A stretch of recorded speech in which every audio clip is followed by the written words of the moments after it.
John Jaquish, welcome to the show, dude. Thanks for having me. I'm having a great time already. The people listening to the podcast don't get the added benefit of the fun banter that goes on before. I sometimes wish I just click record and we just ease into the conversation. You could have done that.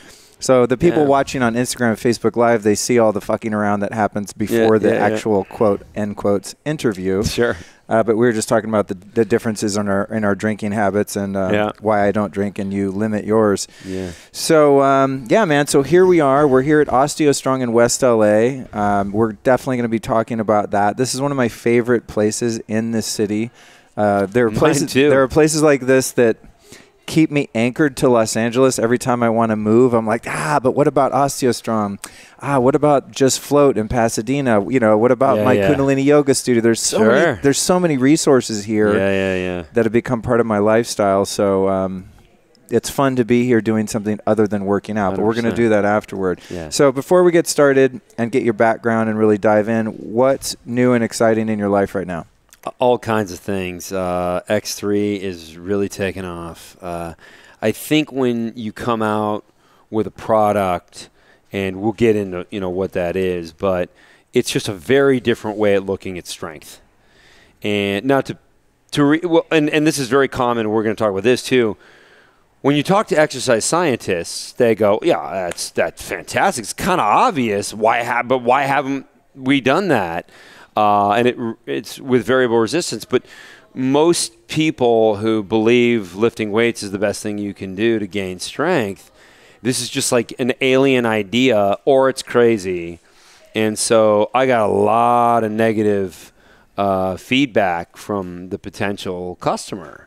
A lot of people they thought I was just a crazy person for launching such a product. But then they started to see the results, not just out of me, but out of some of the users. And I've got a group of 2,500 raving fans. Actually, I don't have a group. They started their own Facebook group. Are you part of that? No, that's cool. The Facebook for the users X3? group. Yeah, X3 cool. bar Facebook users group. Yeah, these guys are they're totally all about X3 in their strength training, and because they're basically all pure converts. There's a couple guys who still do a few other little things, mostly to keep sports specific, but they switched over and they've seen gains. A guy sent me some pictures yesterday. He said, I've got more out of 12 weeks of using X3 from a muscular gain and fat loss perspective than I have in 20 years of lifting weights. So obviously this guy's not a kid. Right, right. Yeah, and so now that those things are starting to come out and people are starting to see it, they're like, oh, well, I guess that it's a bizarre approach. But I mean, hey, remember when Steve Jobs said, we're going to take all the buttons off the phone. It's just going to be a piece of glass. There's only one guy, and I remember this guy. I met this guy. He's a writer for the Wall Street Journal, Walter Mossberg. He's the only guy that said this is going to be a smashing success. Everyone else is like, Apple's going out of business as soon as they launch that phone with no buttons. Right. But it clearly worked. So that's the big news, is that's just starting to mushroom out. It's just going crazy. At what point do you start making real money at something like that? Once you've gone through the different prototypes and the development and running your patents through and all of that stuff, when do you start to go, wow, holy shit, I'm rich? Or is that not has that not happened yet? I'm a pretty low maintenance dude. So I could live in a tent. I wouldn't care. Rich is relative.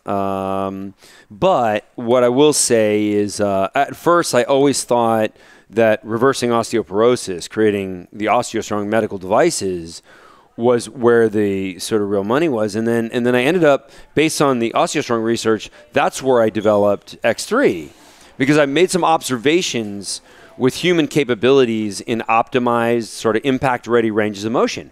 And then when I saw these impact-ready ranges of motion, just how powerful people were, I thought, wait a minute. If people are 7 times stronger in a stronger range than they are in a weaker range, then when we lift weights, we're really leaving a lot of untapped resources untapped. Like, they're just not being accessed. What if we could fatigue the muscle in a way where we could change the weight through the movement? And people had thrown bands on bars before, but that was like X amount of weight on your chest and 1.1X at extension. Whereas I'm looking for X amount of weight on your chest and 5X at extension. So a much more profound force going through that muscle, but that is in accordance or very close to the actual curve of strength that you have in your natural motion. So that's why it's just really started to take off, and it's been the coolest ride. And I guess to answer your question, it made money right out of the gate. It was a great product, and but now it's really growing the company and building tremendous international distribution. There's a lot of different countries we're going to get into, and some of the partnerships that we have with some athletes. There's the Miami Heat is using it. All the players in the Heat. Oh, cool. Yeah, and the coaches are just brilliant guys. Awesome. Yeah, well, of course, naturally, I would say they're brilliant because they brought my product in. But they are brilliant guys. They're not afraid of not just trying something new, because they really look at the efficacy. Like, what's the logic here? Why would this be great? And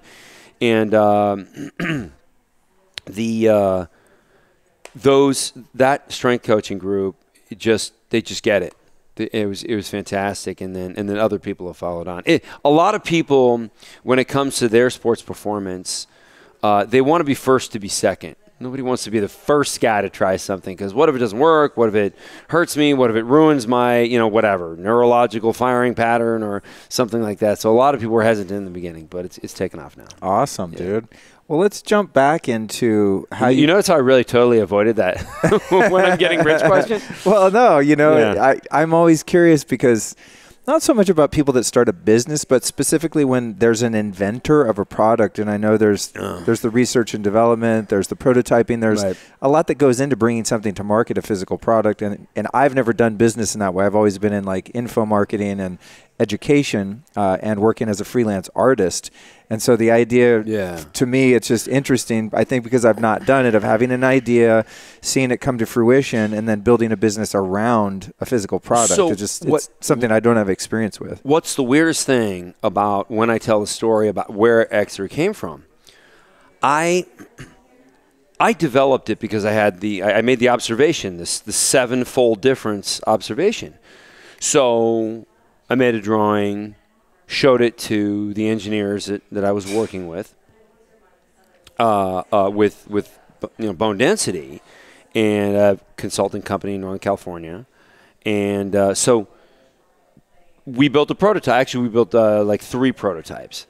And I started using it, and I just started gaining muscle so fast. The prototype cost me $2,000 to build, just the bar, just this thing, because it was supposed to withstand a tremendous amount of force. And so it immediately started working. Then I gave one to Dave Asprey, because I said, you got to try this thing. And he immediately started seeing results. And I thought, you know what, if I don't launch, because I already was very busy with medical devices, with bone density. So with doing that that was my job. I'd never felt like I was going to start another thing. I thought this bone density invention was really just doing fantastic, and I wouldn't really need to do anything else. But then I thought, I created the world's greatest strength training device, and I plan on just using it myself. And I'm like, if I don't come out with it, it'll be just like a missed opportunity, because it's huge. And now it's a tremendous company. Awesome, dude. So let's get into the bone density research. So I understand that you got into researching that and developing what eventually became OsteoStrong as a result of your mom coming down with this osteoporosis diagnosis. Right. So I find that story really interesting, because obviously it's close to anyone's heart when someone in their immediate family is suffering from something that could be fixable. What's the story? Most people don't know it's fixable. Yeah, right. What's the story behind that? A, and B, if she hadn't had the intervention of what you came up with as a solution, what are the typical pharmaceutical or Western medical solutions to that, and what are the side effects? Like, what's the worst case scenario if you hadn't come along and went, you know what, I think I can fix this? Right. So she was diagnosed in her 70s, and she was a very active person. She did gardening and played tennis, and she had me a little bit older in life, and says, one day she comes home and she says, I'm going to die. And she's very dramatic. So it's like I've heard that before. But then I said, why? Well, I got diagnosed with osteoporosis. And I said, well, okay, well, that's a real thing. I'm well aware of what that is. So I said, let me look at the options. And then I looked at what the pharmaceutical options were. I told her about the side effects and what the effects were. And what really bothered me was that the only classification of drug there was what you would call an anti-catabolic, meaning a drug that keeps older bone from breaking down. But it doesn't encourage the growth of newer bone. So it's just kind of like a hard shell on the outside of your bone that's there temporarily until you cycle off the drug. And I thought, like, just from a mechanism standpoint, that doesn't sound so great. So I told her about it and what my opinions were, and so she did not want to touch any of that. And I said, look, let me look into this because I have an idea. And I really saw the disease, and I didn't have my PhD yet. So what I did, and my professors told me if I had developed or wanting to develop this like after, I would have talked myself out of it. Because what you learn in school so often is this is the way things are. And like what I had done to the ultimate solution was emulating high impact, creating a device that gives you the benefits of the highest slamming against the ground that we do, absorption of impact, without the risks of injury. So I looked at, what I did was I looked at all the research and I said, gymnasts have superhuman bone. So I'm not going to tell my mother to be a gymnast. But what I can do is maybe we could create a set of devices that deliver the force, but in a very slow and controlled manner, in exactly the same positions that humans absorb these impact forces. So for the upper extremities, it's like right here, 120-degree angle of inclusion of the arm, back of the hand in line with the clavicle, and I can either produce or absorb the greatest amount of force right here in this position. Not here, not here, not with my hands over my head, right in that position I described. So let's get all these positions and build specific devices and then use robotic arms to get everybody in the right position and then have computerized biofeedback so they can see where they're going. And that's what I ended up developing. The way I describe it, it sounds like I threw it together in an afternoon, but it took some time. And then once I had the prototype put together, I built it at my parents' house, and I was living in San Francisco like I am now at the time, and they lived in the Napa Valley. And so every time I was there, once a week, because the protocol is once a week, I had her go through it. And there were some arguments, you trying to get your mom to do something that, especially when no one else has tried it, right? So I tried it first, and then my dad, who's he understands what I'm doing. He's a scientist. He designed and built a lunar rover for NASA. Smart guy. Yeah, he's a smart guy. So he understood the literature that I was referencing, and he said, yeah, on paper this should work, but we got to try it. So within 18 months, she went from the diagnosis of osteoporosis. She was a T-score of negative 2.5 all the way to 0, which is a normal bone for a 30-year-old. And she was 72 at the time. Wow. Yeah, so she went from having compromised bone to having better than it should be. Better than it should be at her age. Right. Way better than it should be. What is, in simple terms for those that don't know, and I'm not even sure exactly that I know, what is osteoporosis? So it's deconditioning of bone. Like when a muscle gets weak, when a muscle shrinks, that's deconditioning of the muscle. When a bone has disuse or isn't loaded properly, we see this with astronauts, we see this with people who are stuck in a bed, they're just sick and they can't load their body, and start losing bone density rather quickly. And when that happens, the bone, if you look at the inside of a bone, it looks like a honeycomb. So there's little walls. It's not you know, in hexagonal format like honeycombs are. But there's walls that hold this bone mass together. It's called the bone matrix. Well, with disuse, the walls become thinner and some of them disappear. So it becomes more porous. Osteoporosis, the Latin osteo is bone, porosis means porous. So you get porous bone. Is it anything akin to when you make bone broth I don't know if you've ever done this, but you make bone broth in a crock pot and you cook the bones for, 24, 48 hours. Those bones become very brittle to the point where if you cook them long enough, they just become mush. They just turn into kind of mineral dust. Yeah. Would that be a sped up, exaggerated version? Different. No, it's pretty different because you're breaking down, everything. It's not really becoming more porous. It's just dissolving. But there's great like microphotography when you do a search on osteoporosis and you go to like Google Images. You can see what a porous bone looks like, and then what a strong bone looks like. So, given the situation that she had, I ran her through it. It worked with her. I said, okay, now if it works with my mother, it can work with everyone, because she didn't want to do any type of exercise. She likes playing tennis and hiking and gardening, but she doesn't exercise for the sake of exercise. And the fact that I got her to do it and got her excited about it too, I thought, okay, people are going to like doing this. So I opened up a clinic in the Napa Valley and had 400 members pretty quickly. I hustled. I mean, I had to get a lot of people's attention because I didn't even have a name for the machine. It wasn't called OsteoStrong. The names of the machine is actually Spectrum, but I just called it the machine. So I was networking with physicians, and then one of the physicians who I attracted as a user, as a member, she immediately began building bone density, and then referred more than 100 of her patients. Wow. Yeah. And she was a co-author on my book.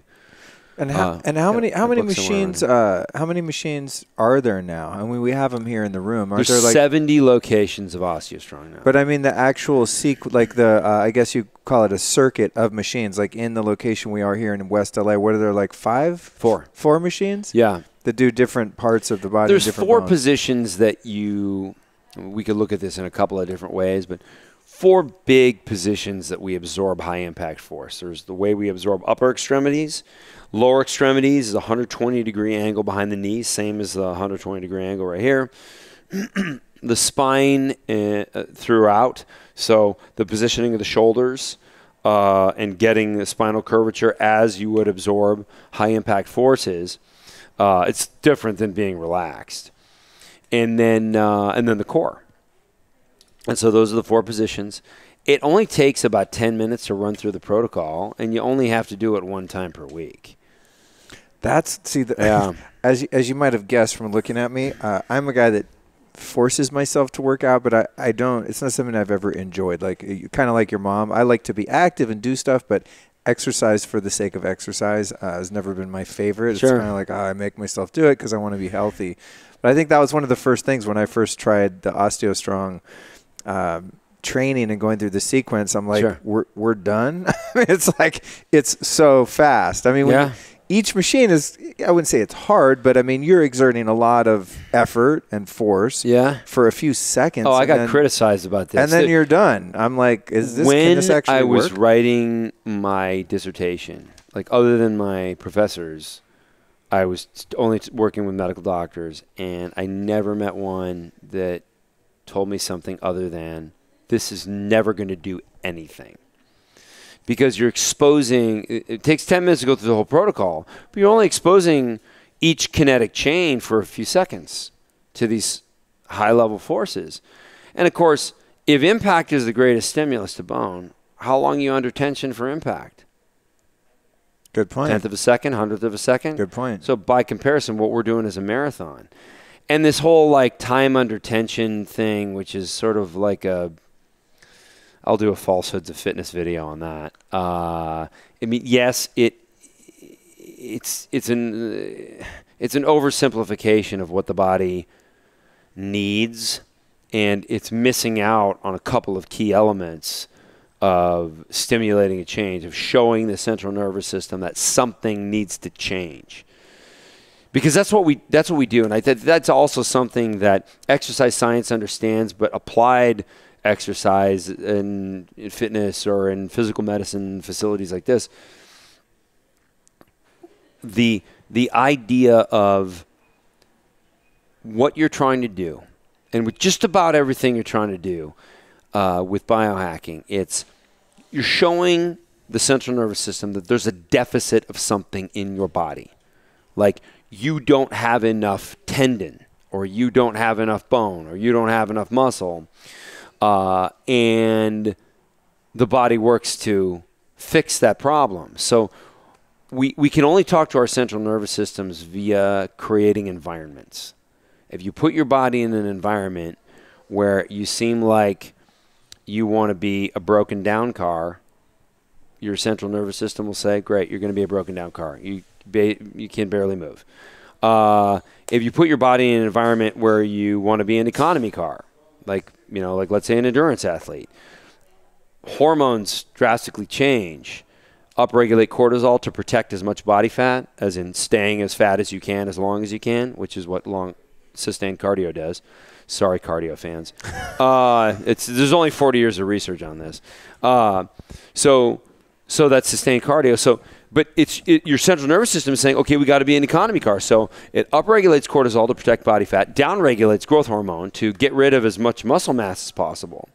So you lose muscle, gain body fat, or protect body fat, so you can be an efficiency type device going long distances, right? Now, from a fitness perspective, that seems to be like nothing what people are after, unless they want to be great endurance athletes. I think most people want to be a Formula One car. So what do we know about a Formula One car? Engine. Big engine, powerful engine, that's muscle, right? Everybody, and women and men, they want the same thing. Everybody wants to be strong, have a beautifully shaped body, very aesthetic. So we have the engine, muscle. The chassis, bone. That's specifically what we're focused on with OsteoStrong. So with putting these in creating the environment. So we're creating the environment that the human body's just got to become a Formula One car. So huge forces through the bone. When I push like this, when I'm in this position, there's over 2,000 pounds that go through my upper extremities. Now, I'm only pushing, I'm actually not pushing at all. There is movement, though, and the movement comes from the compression of the actual bone. And so that compression of bone and then the release shows a deficit of bone matrix. Therefore, minerals get pulled into the bone to recalcify, making the bone more powerful. So that's part of that Formula One car. You look at the chassis of a Formula One car, it doesn't look anything like a road car. It looks crazy how powerful it is, and it needs to be because there's incredible forces going through that chassis.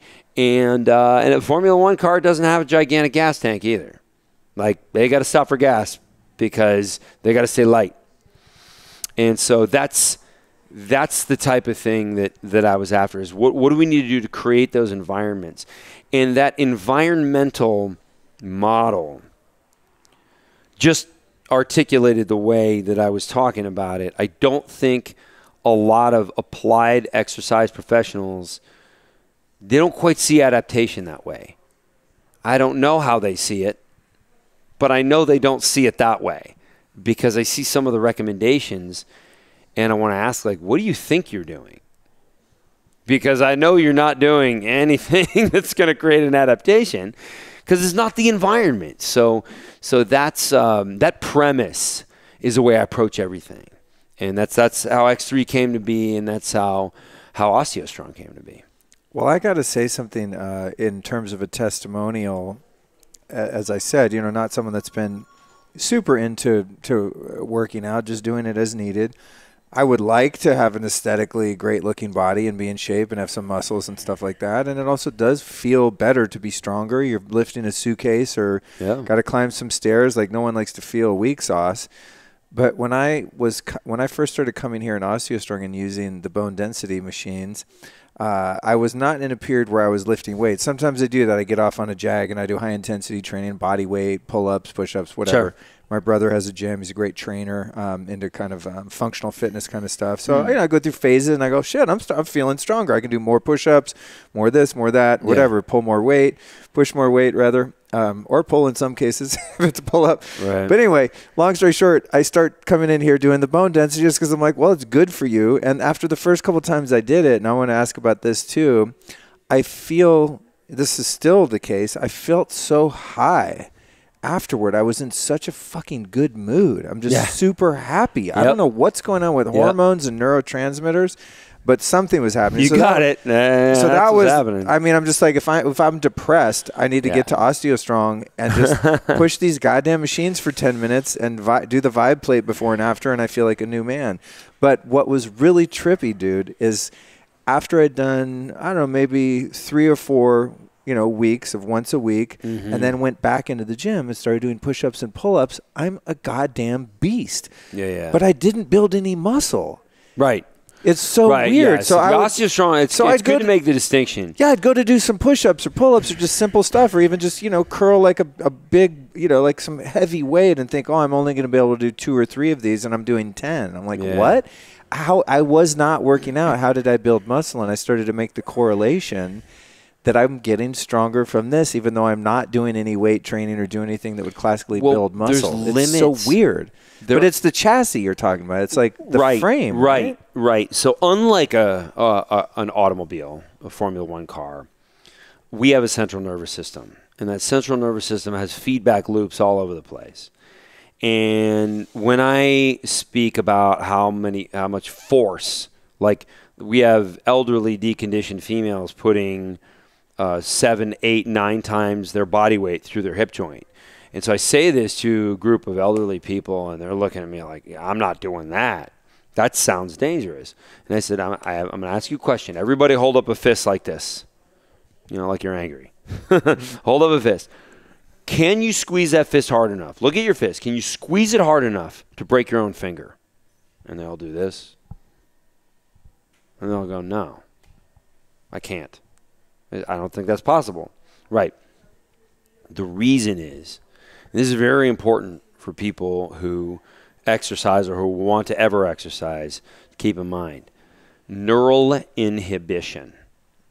So we have a process in our body that says if something's going to hurt or cause damage, if this something is under control, as in not explosiveness, like you can hit the ground and fracture. And that just happens. Like, there's no neural inhibitory process. But when you squeeze a fist, your body's going to stop you before a fracture will happen. Like, you will actually shut the muscles off. You just can't do it. And so I knew that when we engaged here, we would go right to the neural inhibitory limit, which would be that environmental stress to show the bone matrix, to show all those cells in the bone matrix, we need to pull in minerals and build more small walls inside this bone, make the bone more powerful. And the same thing with X3. It's just a much deeper level of fatigue. Like, you're absolutely running out of myofibrils to fire. Therefore, we got to build more. And it's the speed at which you run out of the contractile tissue and with the X3. So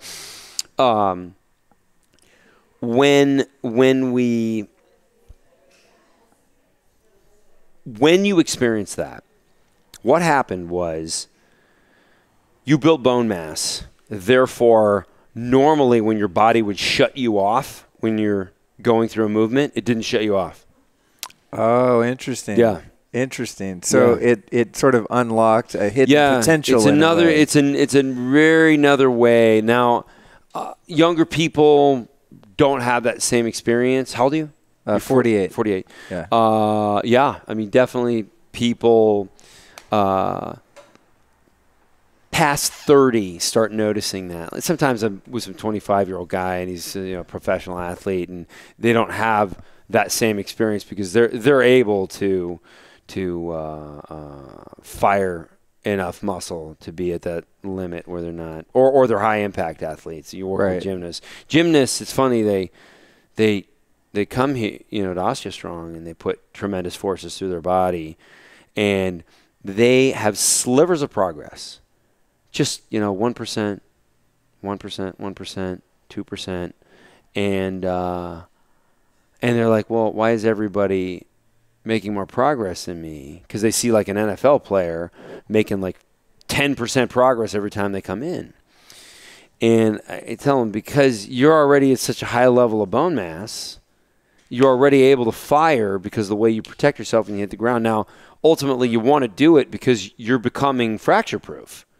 Because gymnasts still fracture. Like, impact is the greatest stimulus for bone. It's also the greatest cause for fracture. So you're going right into the most dangerous thing, which is also the most powerful thing, but you're walking a fine line. And not every impact is under control. In fact, most of them aren't, because they don't land the same every time. They practice landing all day long when they train because they want all those landing events to be identical, because it's always loading the body in the right way so that they don't injure. But so with someone who's younger and more fit, then it's like their threshold for the neural inhibition is higher. Yeah. Okay. Yeah, that makes sense. Yeah. Well, they have higher bone mass. Okay. You've been losing bone mass since you were 30. Right. Oh, shit. Yeah, Don't sorry. Tell me how depressing. Another thing I gotta say, you know what? I think the first thing I noticed, I'm trying to think, like, when was the first thing where I was like, wait, something happened, something changed my body dramatically. You know what it was? Is one of the things I do on a fairly regular basis. I have my bulletproof Vibe plate, like you guys have here, and I'll just do some like kind of hollow body push-ups on that. Like elbows tucked in, and it's just a way that I like doing push-ups. It doesn't fuck with my shoulders. And I'll do that, and I'll just do some planks, and I'll kind of like swap arms and just plank around a little bit. And I was like swinging around from plank to plank like a freaking, like a karate expert or something. I'm just like, I'm just throwing my body weight around and not getting strained at all. Yeah, it was that. I think that was the first thing. In doing those push-ups, I was like, this is so easy. And normally when I'm vibrating, I fatigue a lot faster, and that's kind of the point. That's why I like doing that. And it also just feels better on my joints when they're getting shaken while I'm exerting that strength. So that was the first thing I noticed. It was just fascinating. And then I think what's cool about it was that it started this cascade where then I actually felt like, because I had quantifiable subjective progress, it made me want to actually work out more because I'm getting somewhere now. It's not just like there's a psychological effect when you can see a metric of your health that you can absolutely control. Look, how many people do you talk to that aren't the people that you interview? Because people you interview probably have something figured out. You don't generally find a confused person about their health and say, let me talk to you and let the world listen. Most people find the subject of their health very frustrating because they think it's out of control. They think there's nothing they can do about it. I have a fraternity brother who said, when I think we were both like 35, he was type 2 diabetic, and he had all kinds of joint problems. He barely get out of a chair. And he goes, well, I'm just getting old. And I was like, what? No, you're not. I mean, yes, you are. Like, that's a fact. But, like, that doesn't mean you're supposed to fall apart. Like, there are plenty of people who are older who are in great shape. Like, address your joint dysfunction. Like, go to a physical therapist or show me what's wrong with it. I might be able to Google it. Like, my knee pops when I whatever. I don't remember. He was living in the East Coast at the time. And people have this attitude where they just it's defeatist. Like, I plan on being in incredible shape. I'm 220 at 9% body fat. I'm going to stay here forever. Because I basically go under no risk while I use X3 to build muscle or I use OsteoStrong to build bone. Like, the protocol is just mostly risk-free. Nothing's risk-free. Yeah. But, breathing's not risk-free. Right. In terms of going back to the degradation of bones, how much does environmental and dietary influences have to do with that? I've been hearing a lot about EMFs and the way that they affect calcium channels and lead to all of these seemingly unrelated diseases. Do you know anything about, deficiencies in diet, exposure to EMFs, other things that would be making this problem worse? Yeah, absolutely. Magnetic fields, EMF, electromagnetic field. Our friend Dave Asprey, he noticed he had lower bone density in the hip where he keeps his phone than he had on the other side. And I don't remember. Yeah, I do. I think it was 7% lower on one side versus the other, which seems kind of extreme to me. But he went specifically to look at that. So, yeah, electromagnetic fields are not doing us any favors, and we are surrounded by them. But the bigger challenge is nutritional. We get a lot of inflammation is not the friend of building bone density. So most of what we eat is like sugar and refined grain, which is all inflammatory. So, I mean, most of the Western diet, like what people are consuming. And I even see health foods is just a chemical shitstorm, which is just like still a lot of sugar. Like I see all these like, keto bars with like 10 grams of sugar. Like, I know, huh? Dude. I know. What did you? Why? It's funny. Do you understand what the word keto means? Dude, I don't think you do. Specifically with bars, I swear to God, every time like I see a new bar and it says paleo or keto or something, I'm like, I look at it and it's got 22 grams of sugar and the second ingredient is dates. I'm like, dude, seriously? Can no one make a good tasting bar? Right. I mean, you have to eat like the meat bars. Like the grass-fed meat. Which have like 5 grams of protein. It's like barely worth the trouble. Yeah, so. When I get those Epic bars, I can eat a box of them. I bet you can. I do. I tried to, I thought I was like, oh yeah, that's all I'm doing is eating bars. I don't remember where I was. It was a long trip. Well, when you travel, I mean, that's, you want to have like a quick fatty protein snack. So if anyone's listening and you're of the entrepreneurial spirit, please make some goddamn good tasting bars that don't have a bunch basically it's like a ribeye steak that you can just keep in your bag, right? In a sealed container. So what about? I remember when I was a kid, there was this big campaign by the dairy industry. Milk, it does the body good, and it was all about bones and calcium. Sure. Where does the calcium play into this? And so why is osteoporosis becoming more common? And it seemed I don't remember the best questions. I don't remember everyone's bones falling apart. It wasn't something I heard about, and I've been pretty conscious of health issues and disease for a long time. One of the biggest issues with dairy and calcium intake is calcium is the only mineral that your body self-regulates. So, like everything else, magnesium, like if you take in magnesium, you have magnesium. If you don't take any in, you don't have any. Calcium is basically stored like in a battery, and that battery is your bone mass. And you need that calcium every time there's an axon and a dendrite that fire and kind of communicate with each other. Every time that kind of lightning bolt goes through there, that's calcium that's being used. The problem that we have is that battery that we hold through our whole lives is after we get to about 30 years old, that's peak bone mass. The battery gets lower. We don't store as much in that battery. And then the more you take in, the more the calcium metabolic rate speeds up because, you're taking it in. And so you actually end up losing bone density faster if you change what homeostasis is. So people who don't have good amount of calcium in their nutrition, and then they get past peak bone mass, or they get to like menopause, which is when like estrogen levels change, and that's when they start losing bone density about twice as fast as normal, sometimes 3 times as fast as normal. Whoa. Then they go, well, I need a calcium supplement, right. But they're still not loading the bone. They sped up the metabolic rate, which means they start losing bone faster. Now there's conflicting research on that particular function right there, or exactly what happens, but from a mechanism standpoint, those are understood to a degree. And calcium is something that should be at a decent level throughout life. not just when somebody says, well, I need it now. Not to say that it's too late. Now they can come in OsteoStrong, and now the body's got a reason to keep all that calcium. So that's when people ask me about the calcium and vitamin D recommendations, when they pass a certain age, I say put force through bone, then look at supplementation. It's not the other way around. And all of these things also, here's another thing to think about. For any of you that tuned in because they want to hear about X3, this is something you're going to tell your mom. When you look at a weightlifter, they're strong because they lift weights and they take extra protein, which is used as a building block for muscle, right?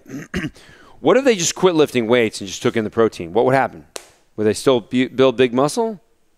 No. If it's excess calories, they probably just get fat. So why would we expect to take in calcium and vitamin D and have them magically turn into bone if we're not using the bone? Not going to happen. You just reminded me of something that I don't know if I read this or if I just intuited this, but I'm a guy that's really into sun. To me, the sun is the ultimate vitamin, and it seems to me, I mean, especially if you look at as we've become more domesticated and the advent of the incandescent light bulb, that so many diseases have become more prevalent as we move indoors, right? Yeah. And we've got air conditioning and heat, and we've got fake lighting that isn't and the inflammatories that we take in actually contribute to sunburns. Right. Like if you get your inflammatories really low, you don't burn, you tan. Right. Even people, even red-haired people. If we're sun deprived, I think I'm really hot on this too because I just did a really long interview with Dr. Jack Cruz, and he just blew my freaking mind about lighting and sun and stuff. So I'm just totally even more obsessed with this concept now. But what about the deficiency in vitamin D because we're cutting ourselves off from the sun because most of us have been brainwashed to think the sun gives you cancer and is bad for you when in fact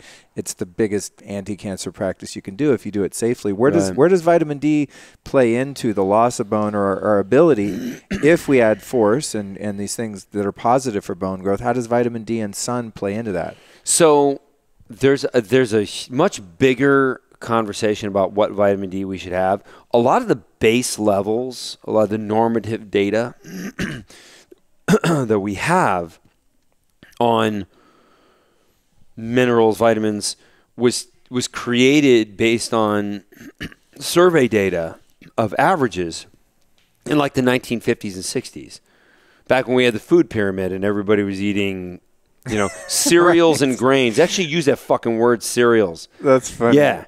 Yeah, I mean, that's what I grew up on. Right, the guys from like General Mills paid for that food pyramid to be built, and it was like, that's what we eat. It's just so criminal what ended up happening back then. And then it was all inflammatories, and then it's like here's the normative data based on everybody who's eating everything wrong. And then later on, the sugar industry pushing the low fat thing too. It was it was two big crushing blows to our dietary traditions and habits, at least in Western culture. Yeah. Okay, so carry on. Vitamin D, sun. So what's a good level of vitamin D is, we can argue that because the normative data was taken by, I would call, a tainted sample, a tainted population. Also, you're not just meant to absorb sun through your face and your arms. We got a lot more skin that we cover with clothes. Now, pointing out another example, the Middle East, females in the Middle East have a tremendous problem, much bigger bone density problem than we do in the United States because they got this much showing. Wow. Yeah. Wow. So having your face and your arms exposed does make a good positive difference. Yeah. And not as good as somebody who's got their shirt off at the beach, more often than not. I always recommend breast and genitals out too. At the beach? Yeah. Well, depends what beach or anywhere you go. Anywhere you won't get arrested. But there's a short list there, Bob. Yeah. But I think we'll include that in the show notes. I think people feel like, oh, sun, I get some sun. Like I go out, and I get some sun on my face. But like you said, there's photoreceptors all over your body. Your skin is basically a solar panel. Yeah. So yes, I'd agree with that. Like you do get. There's also some things that we don't really measure and talk about, like serotonin levels. Oh, like Yeah, like an antidepressant. It's right up there in the sky. Just take your shirt off and stand outside. Right. That's why, this has always been my concept is why we feel good. Say you go on vacation to somewhere tropical, right? Why you feel good, and I think most of us think, oh, it's because I put my phone away and I quit work and I'm not stressed out and I can just be with my family. Right. Dude, it's because you're just in the sun. You're doing what you should be doing, and you're grounded, and you're in bodies of water, being even more grounded. I think that the sun is what makes you feel like you're on vacation, and that you can. I mean, I do it every day. I just go on mini vacations, 20 minutes out in the sun. It's funny that it doesn't matter what your weather is; you still have sun everywhere. Right. I mean, I'm sure there's some guy that lives in a cave, but.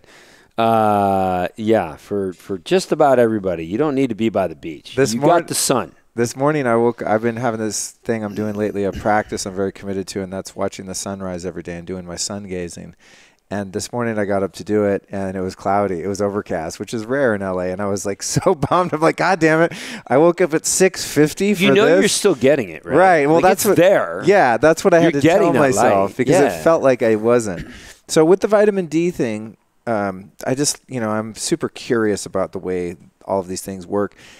When we're low on vitamin D, because of the lack of sun, et cetera, does that make us not be able to utilize the calcium in our body properly? Is that how it? Yeah. Is that the mechanism by which the bones start to degrade? Vitamin D is kind of the glue that pulls the calcium in. Okay. Yeah. So the other thing is with the calcium, I wanted to ask you.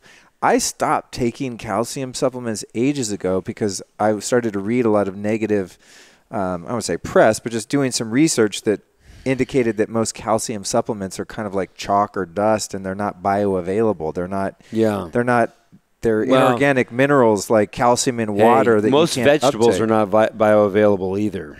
So and that's the response when you say that to like some of the bone density experts. Like there's a lot of that we take in that is not bioavailable. So what form of calcium could we actually supplement, or what foods are really high in calcium if we wanted to, in addition to, doing physical things like this that would give us that impact and help build new bone?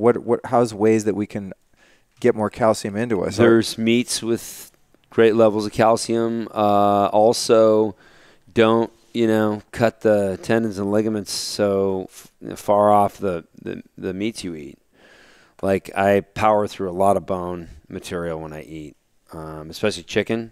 Like I don't eat all the bones, but I kind of grind them up. Oh, you do? Yeah. I wonder if bone broth then would have a high level of calcium. Yeah. Right, because you're leaching all those minerals out of the bones. Mm-hmm. Okay, cool. Next question. Going back to something I referred to earlier, why do I feel so goddamn high like I just took MDMA after I do an OsteoStrong circuit? Is that what MDMA feels like? I feel great, but it seems like that would be a little weird. I'm exaggerating. Yeah, we feel great when we're done with. I'm not trying to make out with everyone after OsteoStrong, but I do have a marked increase in, obvious, like it's so obvious to me subjectively that my hormones and neurotransmitters just explode. I always feel really happy that for the rest of the day after I do it. There's definitely a serotonin effect. Other than that, it's hard to quantify. We haven't done a study on it. Okay. Like I'm so busy doing bone density studies, right? That it is this something that's common, or am I just like the feel good guy? No. Okay. Everybody says they just feel fantastic. You say to somebody, you just put when I do the lower extremity, I put between 3,000 and 4,000 pounds through my hip joint. Everyone goes, wow, that sounds terribly painful. It feels fantastic. Just wow, like you just feel like you just drank lightning. You just I feel great. Right. And you're not worn out or anything like that. So as a scientist, I've never written about that, because that's not really quantifiable. Right. And so it's just more of an anecdotal thing, and we don't really know exactly why. It doesn't, frankly, it doesn't really matter. It's like, does it do that? Great, then I'm in. It certainly does make people want to come in and do it again. Right. So compliance is higher because you get, the net effect of just being in a better mood. Right. So we're more assured that the people who come in they like it. It feels good. It's good. And then, look, my functional bone performance is going up every week. So you get a chart that shows you what you're doing. at OsteoStrong, and it pretty much shows success happening every single time you come in. And so it's a combination between you feel great and you have a metric of your health that you can control. And you're like, whoa, okay, I'm like happy for two reasons here. And yeah, that definitely keeps people coming back and excited. Next thing I want to know is about joint health. You know, something I've experienced as I've gone through different phases where I'm like, you know what, I want to put on some muscle, and I start working out. And I found, I mean, I didn't know it at the time, but I've injured myself on numerous occasions because I just don't have the range of motion and the joint mobility and the joint health to push weight on those joints. You know what I mean? Right. So say, you know, doing a bench press and I lack the shoulder mobility, or a better example would be like doing a pull-up. Do you mean lack mobility, or just some, like the joint just does not feel good? I mean putting pressure on a joint and loading it, right? And making it move in a way that afterward I'm like, ouch, why did I do that? And that doesn't happen. That doesn't happen to me. I've only used the X3 bar a couple times. Yeah.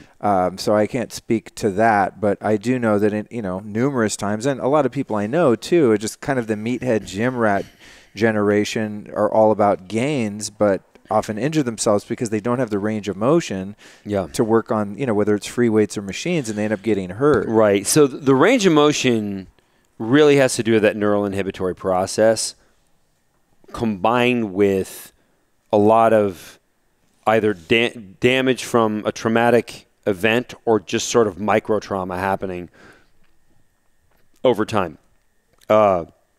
Typically, the most powerful weight workout should never make you sore in any way. But the reason it does, like when people say, oh, God, I can barely move my arms. I had a great bench press workout. And I'm sitting there like going, do I really want to tell this guy all he really did was just hurt himself? Because that's not stimulus that you're feeling. What you're feeling is damage. So the way we move, the way people functionally move, and I almost don't like the word functional because it's really overused. A muscle shortens, that's its function. So you could define anything as functional. But when you see somebody sprint, and we didn't need to train people to do this. Everybody from all over the world sprints pretty much the same way. You use 7 degrees of flexion from a straight knee to not even like that, like here to here. That's what you use when you're under force to propel yourself forward. We have 180 degrees available. Yeah, we only use 7. Why? Trainers, great trainers will look at me and be like, yeah, you have to only, otherwise you wouldn't go fast if you tried to extend your, bend your knee more like at the bottom. You'd be doing like lunges. You wouldn't go anywhere. Right. It's just totally inefficient. So we choose to isolate the strong range of motion when we actually have to get some shit done, right? When the objective is getting somewhere really quickly, we choose efficiency. Then why is it with weight training we just absolutely bury ourselves in inefficiency? So let's say you're not using an X3 and you're using a regular weightlifting bar. So for those of you listening, you can watch this on YouTube if you want to see what's going on. Oh, yeah, that's true. Yeah, thank you for explaining that. Some people are listening. Yeah. So I'm holding a bar. It's an Olympic bar. This one is an X3 bar, but most Olympic bars are not nearly as cool as this one because they hold weight instead of variable resistance.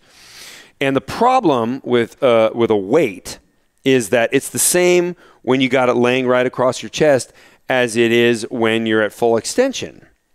But you're 7 times stronger at full extension than you are when the bar is at your chest. So you're going to choose a weight that you can handle in the weaker range of motion when the bar's on your chest. So that really means, and what do we know about that range of motion? You have very little muscular activity, and the joint's at the greatest point of stress. So when people say you're doing what you're describing, say you're doing a bench press and you're in the down position and now you're kind of at that rest point before you push back up. Yeah, most people don't rest at the bottom. You don't. I mean, especially when you get these. Well, when you get guys who are bench pressing 400 pounds or something like that, they don't rest it on their chest. Right, right. I'm just saying at the end of the the press. Yeah. So the bottom, and then they go to push back up. So at that point, incredible stress on the joint, and you're hardly stimulating anything in the muscle. So at that point is the highest stress point of that particular move on the joint, and your muscles are very unengaged. They're the least engaged. The least engaged through the cycle of that and move. So every single time people lift in the standard weightlifting format, they're overloading the joint and underloading the muscle. Every single time. Interesting. It's just, and at first I kind of held back because I got a lot of people who are angry. Now I just kind of come out and say like, yeah, weightlifting is actually like really terrible if strength is well, your it's funny, dude. I listened to a couple of your podcasts and I'm like, holy shit, this guy makes sense. And I have my Juve red light thing at home and it's kind of boring to stand there. So I do a couple different things. I obsess on my phone addictively. Or if I happen to have a little more energy, I'll reach down and I'll do some curls. I just have like 25-pound little barbells. Okay. Sure. But since hearing you talk about this concept, I realize like it's only hard at about like 10 inches of that. Yeah. Of lifting them, and then once it's up here, I'm like, I can feel my muscle right resting. as soon as the bicep really gets short, you got a lot of power there, and there's a lot of resting involved. Even if even if you try and not like pull it up all the way and let it down all the way, and you kind of you limit the range of motion to get the most sort of squeeze out of it. It still feels pretty weak. So the objective behind X3 was after making the bone density observations and how heavy a load we can get in the body to trigger bone growth, which also grows tendons and ligaments, by the way. So people with joint damage. I have that. I got a bad right hip. It's going to be less bad over time as you keep using the OsteoStrong devices. Yes. Yeah. Nice. You're even if you're bone on bone, you can still build the joint capsule. There's a study. Let's see. It was Benjamin and Ralph's 1996, which shows the compression of a joint at impact levels begins to thicken the tendons and ligaments that surround that joint. So the joint's just better supported. So being bone on bone, yes, that can hurt, but I've seen people with debilitating knee pain saying, I need a joint replacement. They push off that joint replacement for 6 years or maybe longer than that, because all of a sudden in 6 months their pain gets cut in half, and 6 more months their pain gets cut in half again. And now they're like, I mean, my knee still doesn't feel good, but I can do everything. Get in and out of a car. I can, run around at the beach with my family, whatever.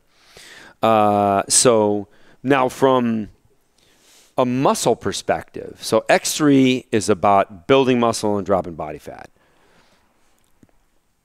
It's the same logic, but applied in a different way, so we fatigue the muscle to the absolute most profound in comparison to what we see in weight training. So instead of limiting yourself by your weak range, you have a light weight in the weak range, and you have a medium weight in the mid range, and then you have a hyper load at the strong range. So something you probably never even handle in one repetition in a gym. So like when I do a chest press with X3, I'm holding 500 pounds at the top of the movement, 300 pounds in the middle of the movement, and 100 pounds at the bottom. So I'll do 15 to 20 repetitions, and then brings me to fatigue in that stronger range of motion. I cannot get to the stronger range of motion anymore. But now I'm doing half reps in that 300-pound range. So now I'm fatiguing that range of motion. And then by the time I do go to fatigue and completely fatigue the muscle, which you cannot do with a weight, I'm in the weaker range of motion, but guess what? I'm not overloading my joints. My joints never hurt whatsoever. And, the first 2 years, which I just kind of crossed that threshold a couple months ago, I put on 45 pounds of muscle and lost 16 pounds of body fat in the first 2 years of using X3. And I have no joint pain whatsoever. Like my body feels like it did when I was 10 Wow. Nothing hurts. Wow. Not my neck, not my knees, not my toes, nothing. So, like, and then I see in weightlifting forums, which I'd followed for years, and I was one of those guys who had little tweaks. I never had a big injury, but just little, like, I was deadlifting heavy and something definitely didn't, I had to put the bar down because it's just one side started tightening up. One side of my spinal erector started tightening up. I get nothing now. It's just growing muscle. Like, and it's to the point where if I don't see somebody for 3 or 4 weeks, because I travel a lot, so I see friends in different parts of the country, and where was I recently?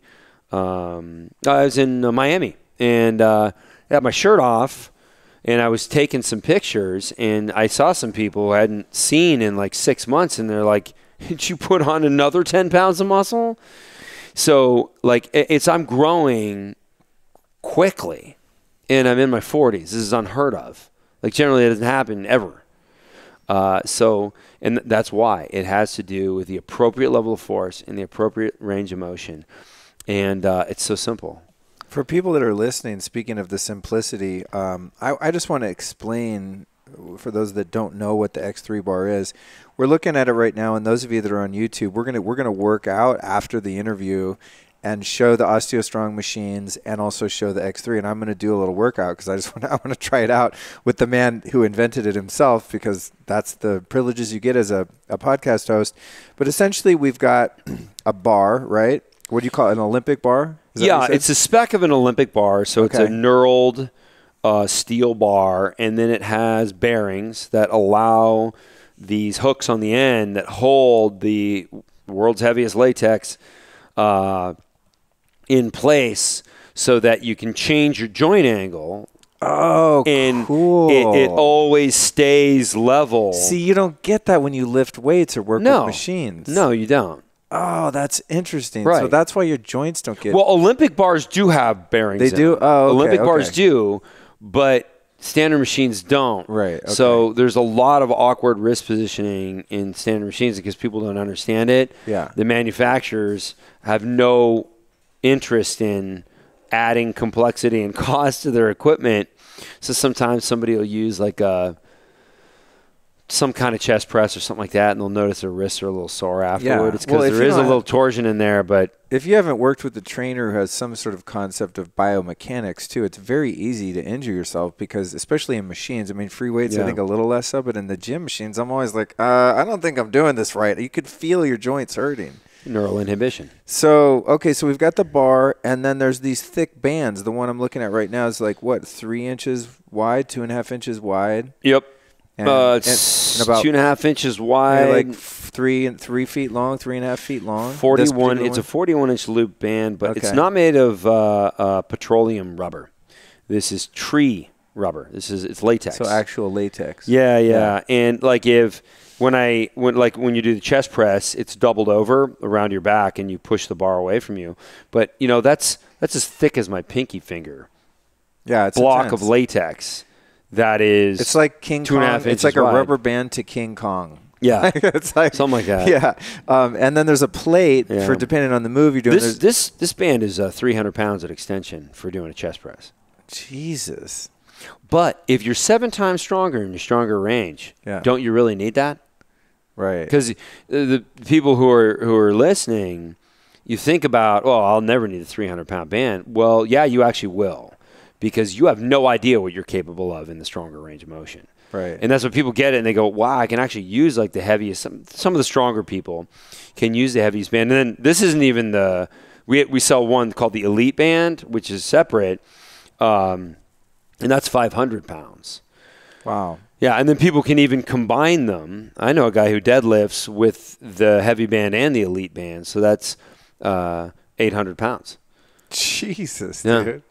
Well, it's he needs to get that force. He's a former football player. He's crazy strong. So we've got the bar and then the rubber band, and then there's a big plate that when you're doing like curls, for example, that goes on the ground and you stand on that, and then the bar or the band wraps around that, and then in your hand wraps around the bar. So the reason for the plate is a lot of band protocols. People just step on the band. But most fitness bands are between 5 and 20 pounds. And sometimes they'll say it's like 300 pounds. Like there's one on Amazon that's like, it's a 300-pound band. Yeah, I know it's a band bundle, actually. And I played with it. And yes, it's 500 pounds if you stretch it 15 feet. That's the failure point of the band. So they're pretty much screwing with the math and the engineering. So you won't get 300 pounds, but it will take 300 pounds. So it's like, it's an irrelevant number.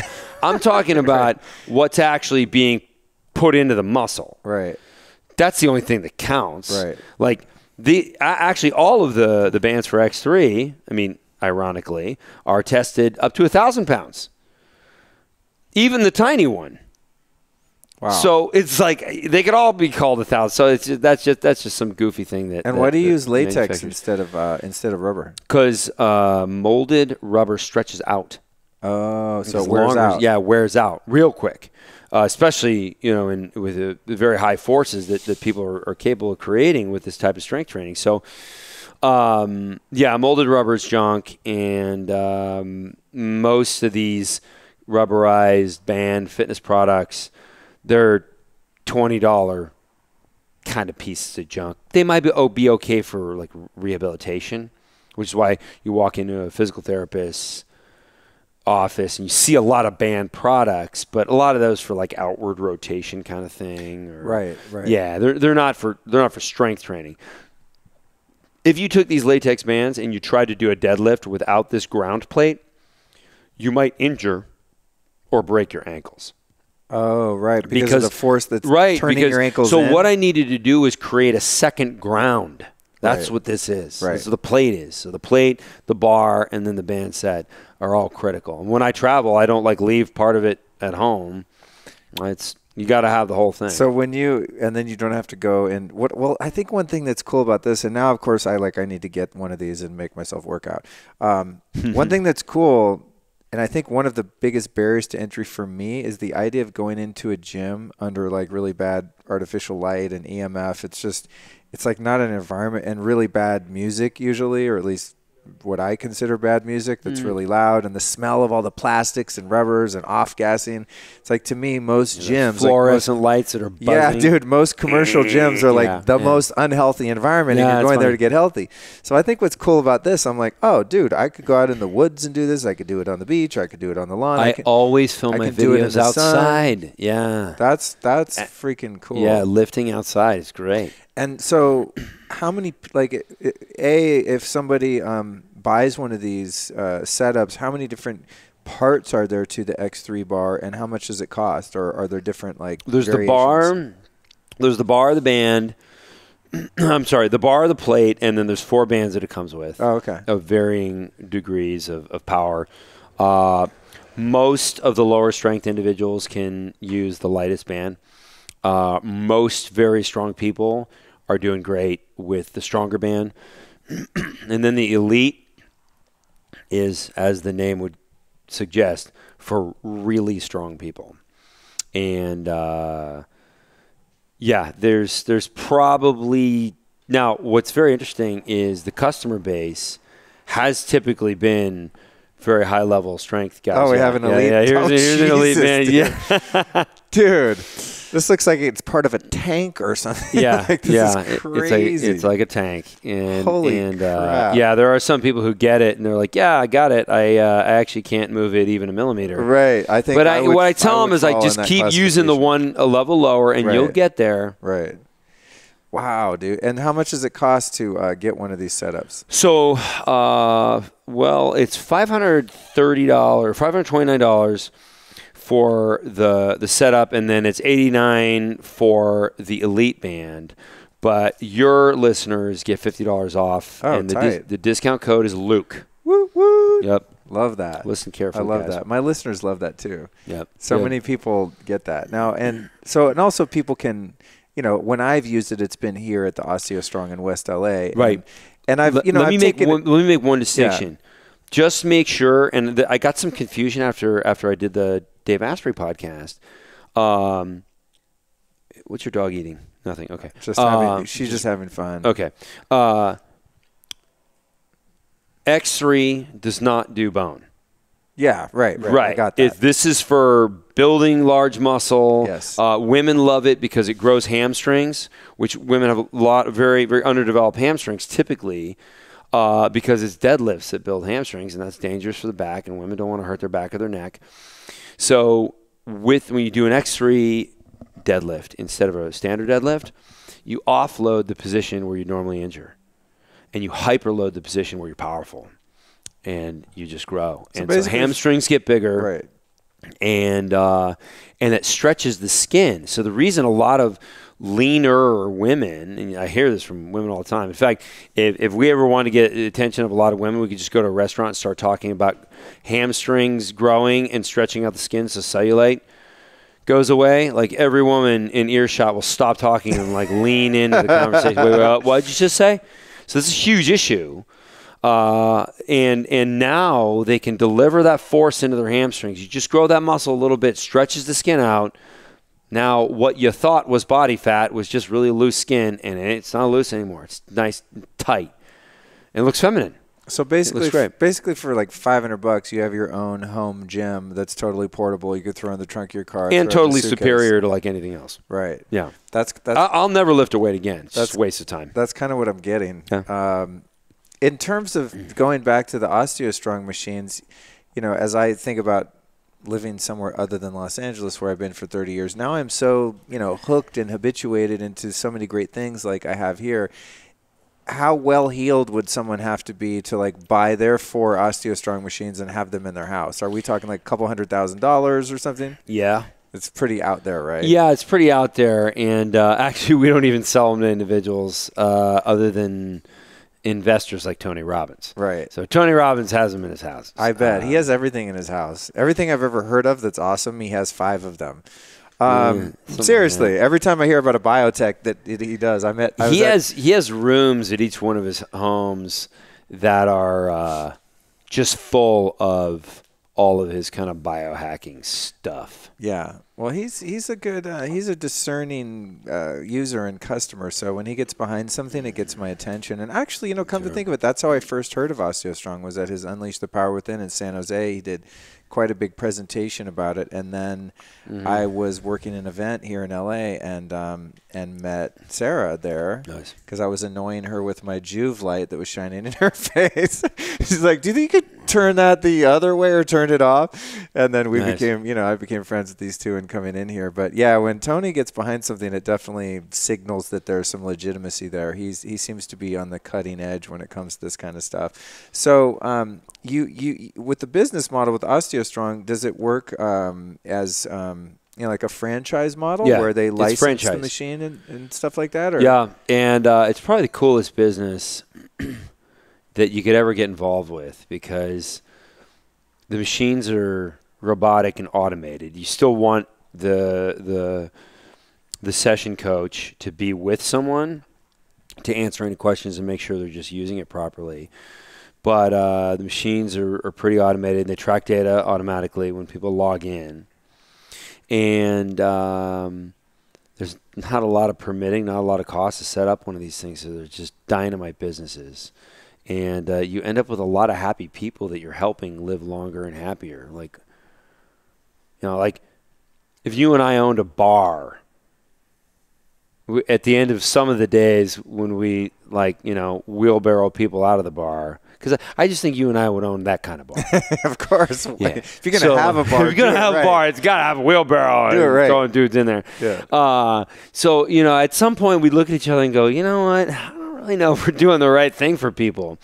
And this place is just magic because people walk out of here with these, and especially people who have like no other options for their health. Like some of them are compromised, or some of them are high-performance athletes. There's a former NFL player that comes in this location who he's got a lot of joint pain. Now, when you look at him, you think, oh, that guy's just like everything's perfect in his body. No, that's me. He's all beat up because he's been lifting standard weights for a long time. And it's like this guy is just like, gritting his teeth when he gets out of a chair because so many things hurt. The look on that guy's face after his first experience here, I was lucky enough to be here. It was like I can put heavy load on my body with both the X3 and with the OsteoStrong. And he has an X3 now, right? He has an X3 home. So he's now able to put tremendous forces on the body, stimulate even more muscular growth, stimulate bone, and now tendons and ligaments with the OsteoStrong devices, making them thicker, making his joints more powerful, and he's cutting his pain. So the guy walks out of here with the same smile that somebody who's like a 75-year-old mother walks out with. I think, yeah. Because what's so cool is in this perspective, from a bone, tendon, and ligament perspective, we're all the same. The NFL guy and the little old lady, they're the same. They get the same issues. Now, for different reasons. One's disuse, the other one is abusive use, but dysfunction in both cases. And we're rehabbing those dysfunctions and making them more powerful than they ever were. I think that's what's one of the things that's interesting from an observational standpoint is when I come in here, I do see a lot of people that are super fit and athletic that, look like people that do sports or are in the gym a lot. Yeah. And then there are a lot of elderly people too, that are in here just rocking it, which is really cool to be able to hit that wide of a demographic. And and we call them like needs people and performance people. Right. But it's really the same thing. Right.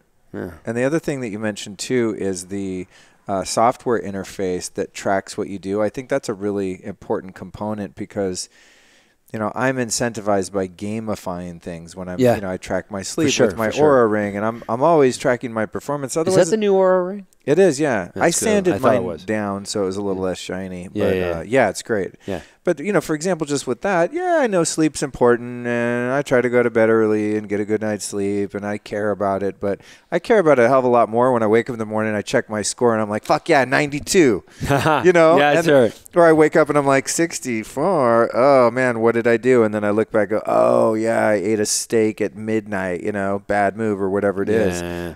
So when I started coming in here and doing the OsteoStrong machines, I put in my phone number, boop, boop, boop, and then it shows me my best score, which is my last score, and shows me the current one. Yeah. And it incentivizes me because I see the gains are massive, and I'm like getting so much stronger. And then I came in here, I think last time I was in here, I was on the heels of a gnarly flu or some bug I had for 2 weeks. And I hadn't been in for, I don't know, maybe I want to say a month or month and a half or something. It was a pretty long break traveling, and then I got sick and stuff. But even though I was totally weak sauce, my score was still higher than when I first came here, which is interesting. So I didn't digress and go back or regress back before I started. If you have more bone. It's crazy. Yeah. I mean, that was really interesting. I mean, I was disappointed, but it still encouraged me because I'm like, well, I'm still better off than my baseline when I started. Yeah. And I could see my highest score, and I was like, what? I pressed 1,200 pounds before or whatever it was, whatever number. So being able to kind of gamify it and quantify and get those results, and then they get emailed to me too. I think that's a big influence on the compliance factor too, and getting someone to habituate to it. Yep.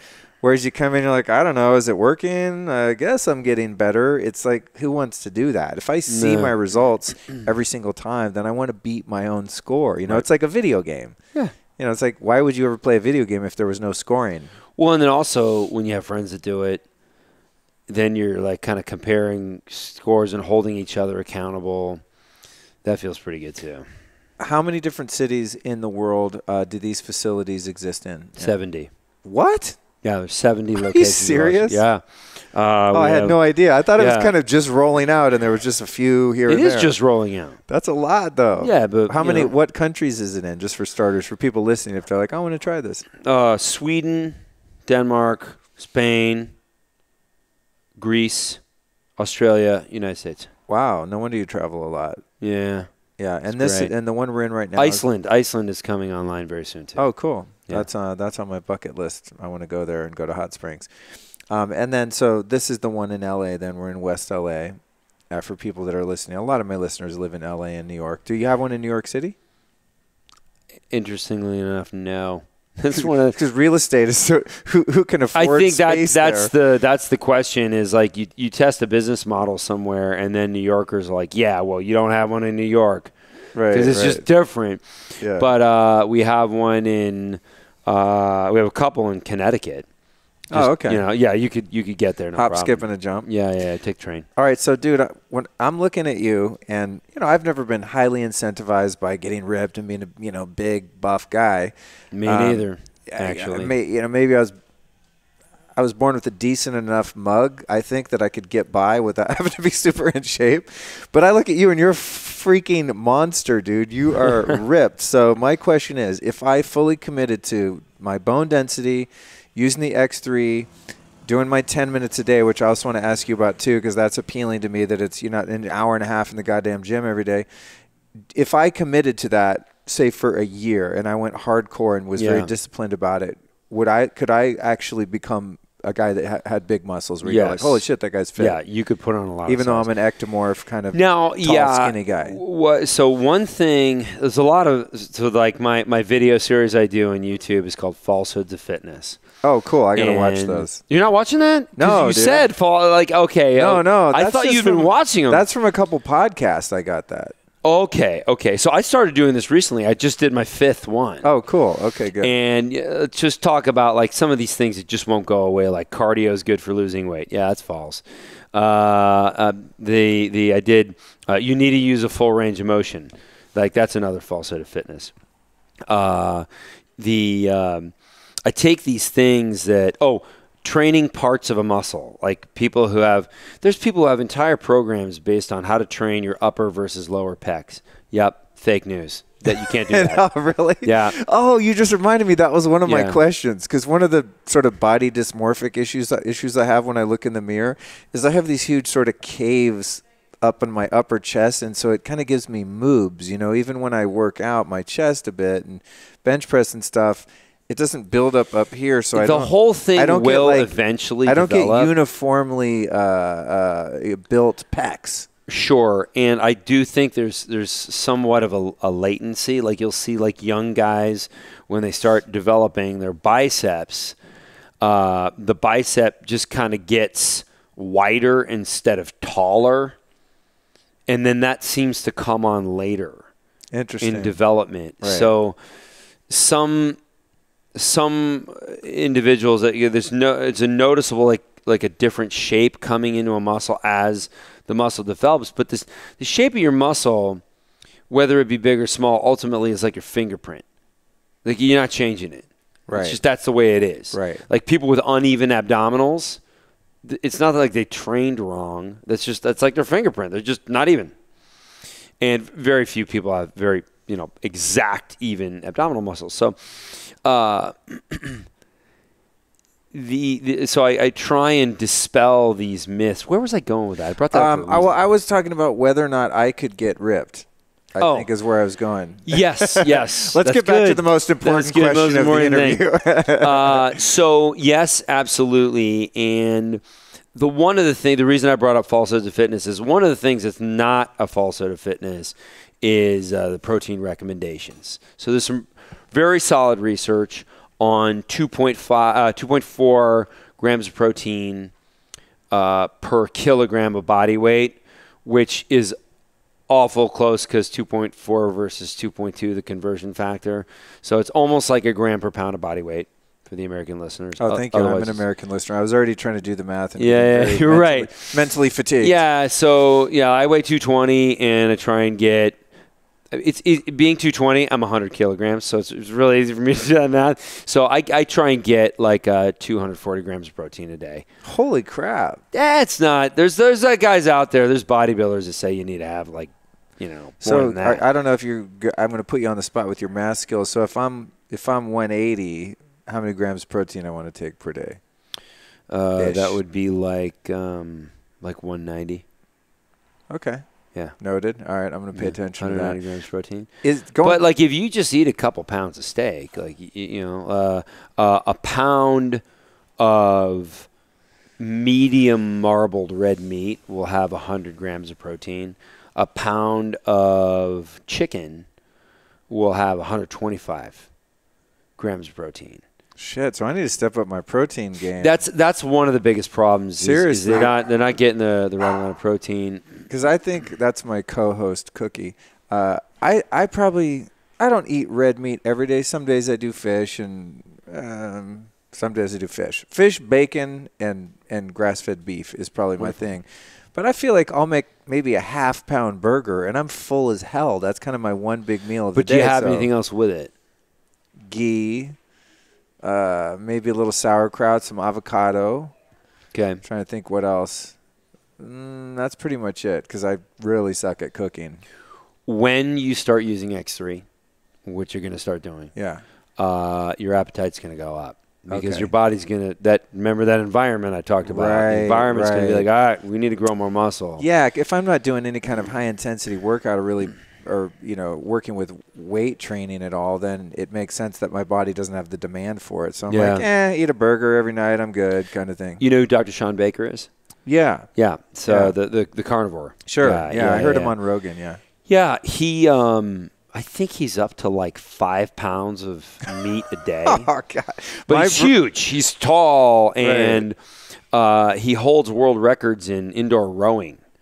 So he's rowing every day, and he also holds, I think, a couple world records in the deadlift. So he's using a lot of energy, more than I'm using even with X3. And he's big. He's got a lot of mass, so he's doing a lot of that strength training. So he's got an appetite for it. He needs it. Yeah. He's growing. He's in his late 50s. Is he late 50s? I don't want him to get mad at me. I don't actually know him very well, other than a few. We hear 51. He's 51 years old. Yeah, and the guy's growing muscle right now because he just really upped his protein when he went carnivore, and he's like, I think he's in the best shape of his life. One of my brothers went carnivore. I want to say maybe 4 or 5 months ago. Hasn't been sick. No. There's no inflammation. He's the healthiest he's ever been. It defies all logic. I mean, I'm like... We've been told for so long that meat was bad. Yeah, but even to me, I mean, I feel great when I eat grass-fed meat and a lot of fat. Like, I'm home free. I feel great. But my brother, I'm like, don't you want to take some spirulina or some superfoods? And he's like, nope. He only does meat. Yeah, there's only one superfood. It's steak. He's like, dude, I've never felt better in my life, and I'm Mr. Health Nut, and I'm taking all these herbs and supplements, and just next level. And I've been sick twice in the past year. And he's like, dude, stop eating sugar. I mean, I don't eat a lot of sugar, but I'll eat wild blueberries or something like that. When you get to the level of ketogenesis that a carnivore diet puts you in, you really the taste of sugar is just kind of gross. Wow. Yeah. I just feel that's. Do you eat any carbs or grains? Very little. Ultimately, nobody's zero carbohydrate because even meat has carbohydrates in it because there's glycogen in the cells in the meat. So there's no such thing. And there's when I can't get enough steaks, which happens in Europe because they serving little 4-ounce. Right. I was in Amsterdam with a friend of mine the other day, and God, I do travel a lot. And I actually ate a platter of steaks. Like I said, I want 4 orders, 6 steaks, and they're like, no, you don't. Yeah, I really do. And I ate them all, but sometimes I just can't even get the right amount of meat. So there's it's called meat snacks. Snacks spelled SNX, which I really hate when they do that because you can never find it, online. Right.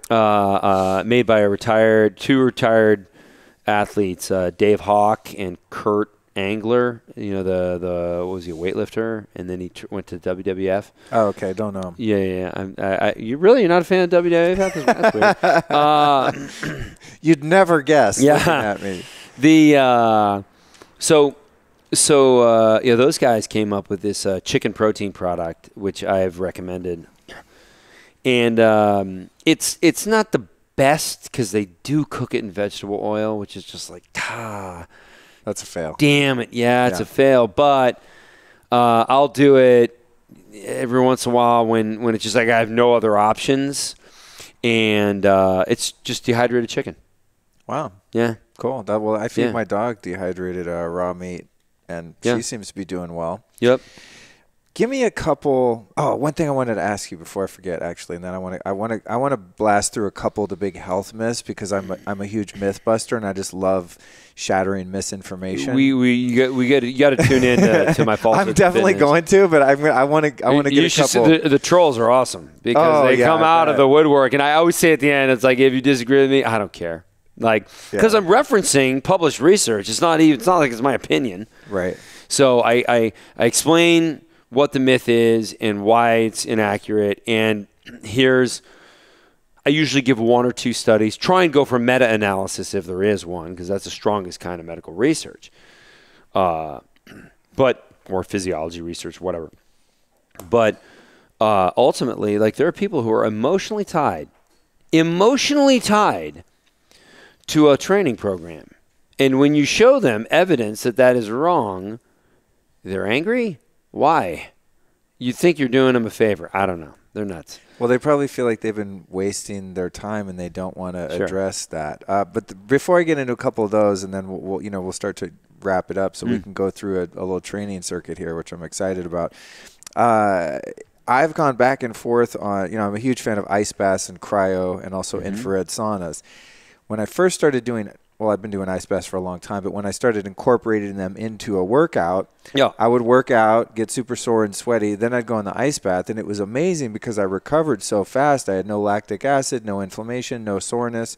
Everyone else who I'm working out with is the next day like, I got to take a rest day. I'm too sore. I'm like, what? I'm ready to go again. Yeah. Then I started listening to Rhonda Patrick, and she says, no, if you're trying to build, I guess it depends on your goals, but if you're trying to build muscle, you don't want to do an ice bath after you work out, because you're killing the inflammation that's going to build muscle.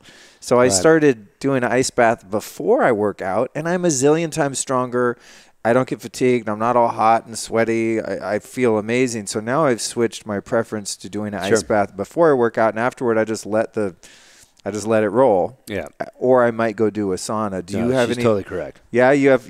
What are your thoughts on ice baths, saunas? When do you do them? If your goal is to gain strength and muscle. You just said it. That's it, huh? Yeah. Okay. Yeah. Do you ever do an ice bath before you train with the X3 bar?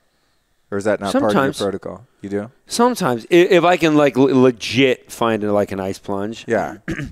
Or cryo. Yeah, I would definitely do it before. Yeah. Do you find you're stronger after you do cold exposure? Okay, so it's not just in my head? No, you're firing more tissue. Like, okay. A lot of what's happening, and the reason why ice baths and cryo upregulate growth hormone is the same reason that stabilization firing, which you get a lot of in X3, upregulates growth hormone.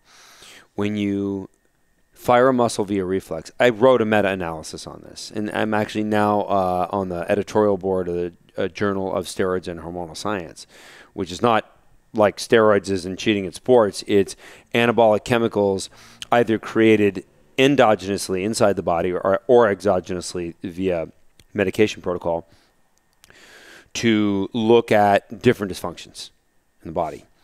And so what I theorized, or what seemed like a possibility, and I put to the test, was there's so many instances where growth hormone was upregulated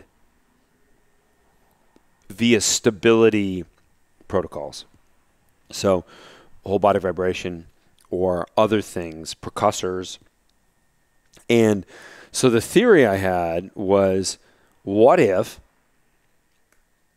reflexive firing is a huge driver of upregulation of growth hormone? And then when you look at, like, sprinters, sprinters have very high growth hormone. Distance runners suppress growth hormone, very low. So the difference in what's going on in the body is the distance runner is trying to fire as little muscle as possible.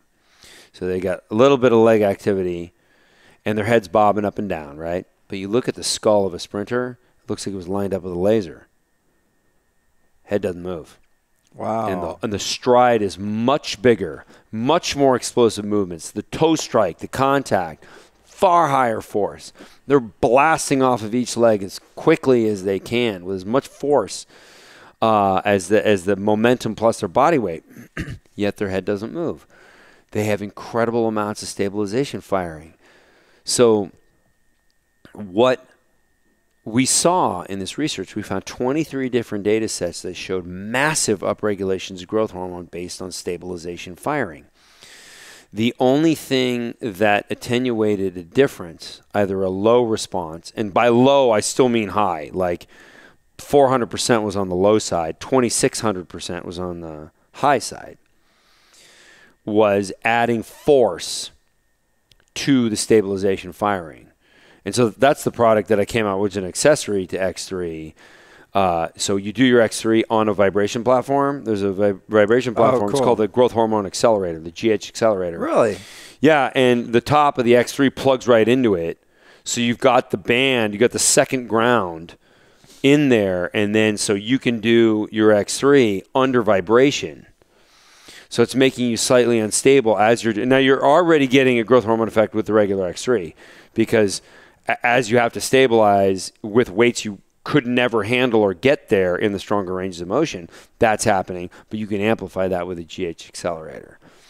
Damn, but yeah, cool. So that's the same thing you're getting. Bringing this back to cryo, when you shiver.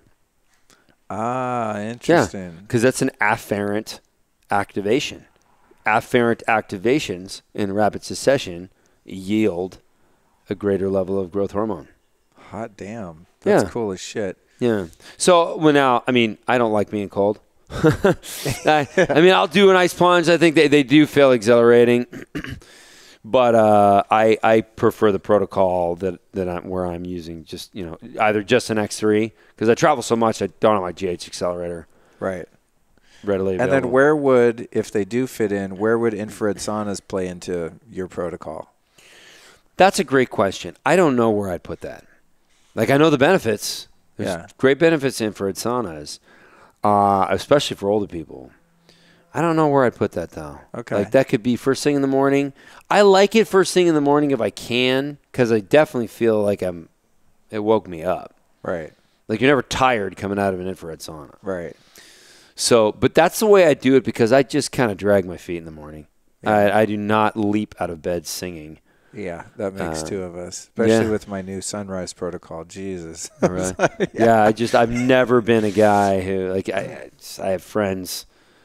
There are two guys in my fraternity house, so just be like, launch out of bed at like 7 in the morning, and they're yelling at each other, talking about their day, and just like, hey. Those people are freaks. Let's face it. Hey, they're different. Sorry, morning people, but you guys are freaking Martians. Yeah, I can drink. I need to drink coffee for like 2 hours, and you can come into my office and talk to me, and I'll just probably agree to anything. Yeah, okay, sure.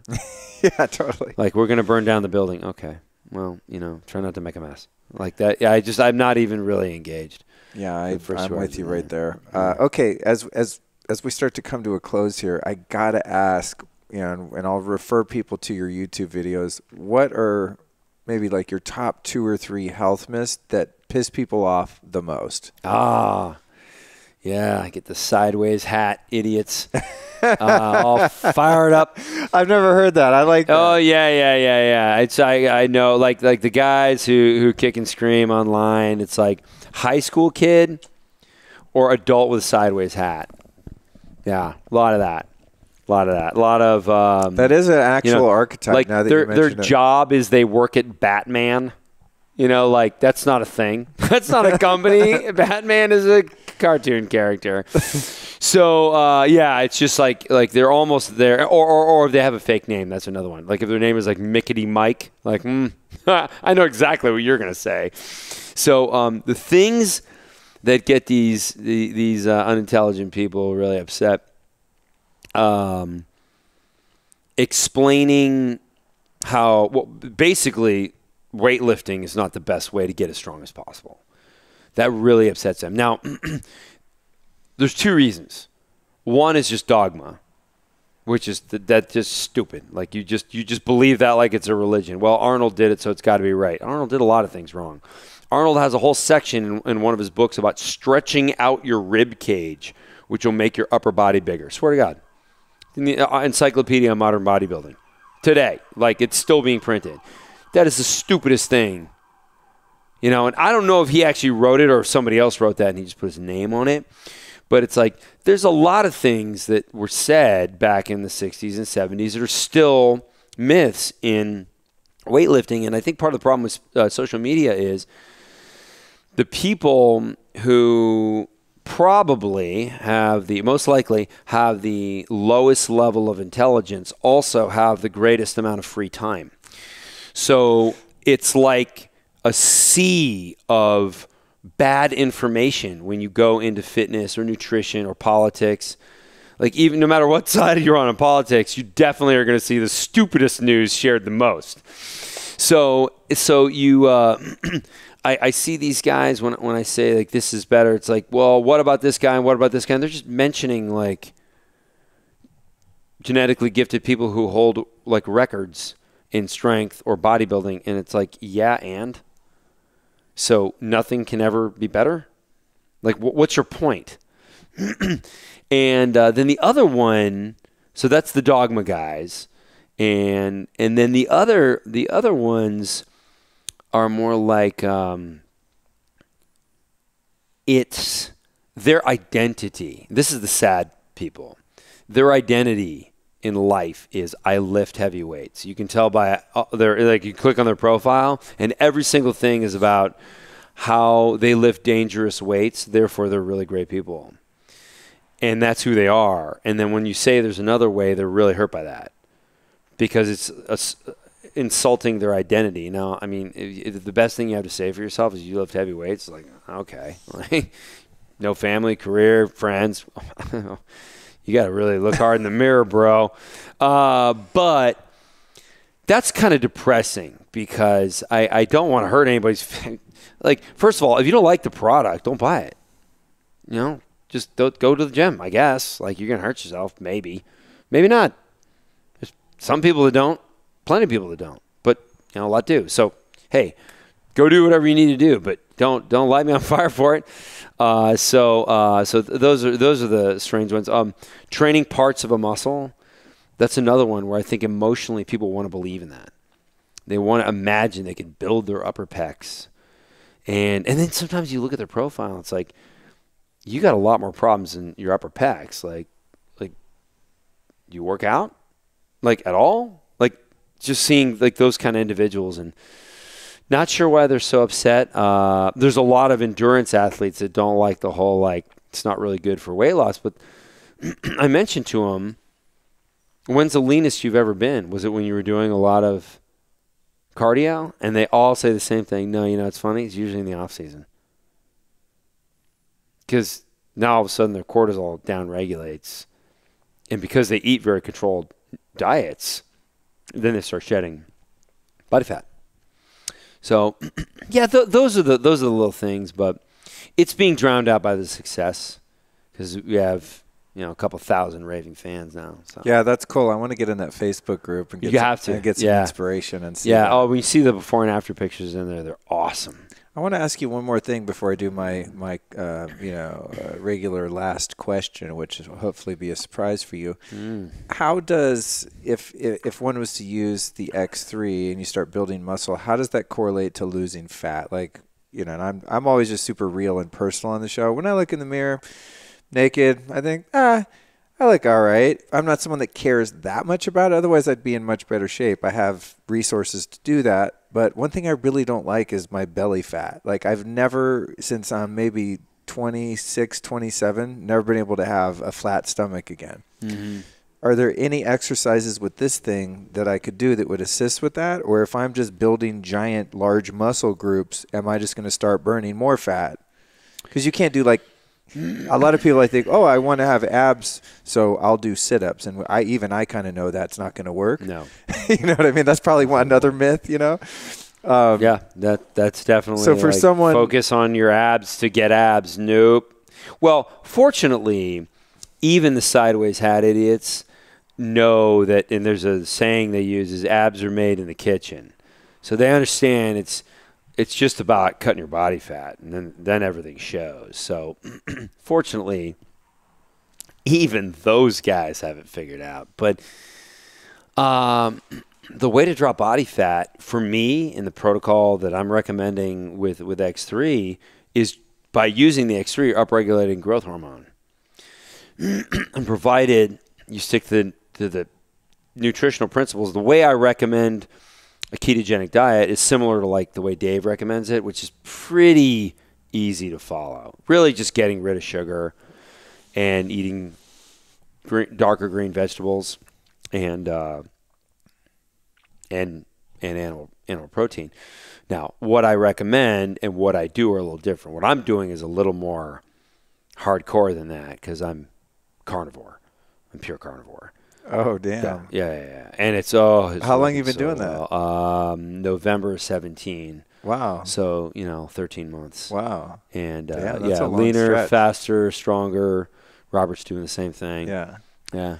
I'm sorry. I said that was my last question, but it's not. Another one just came to mind. Now, I get in trouble sometimes on my show because people feel like I'm picking on vegetarians or vegans because I was a vegetarian for 10 years and I was very unhealthy. So my personal story is like, God, that shit almost killed me.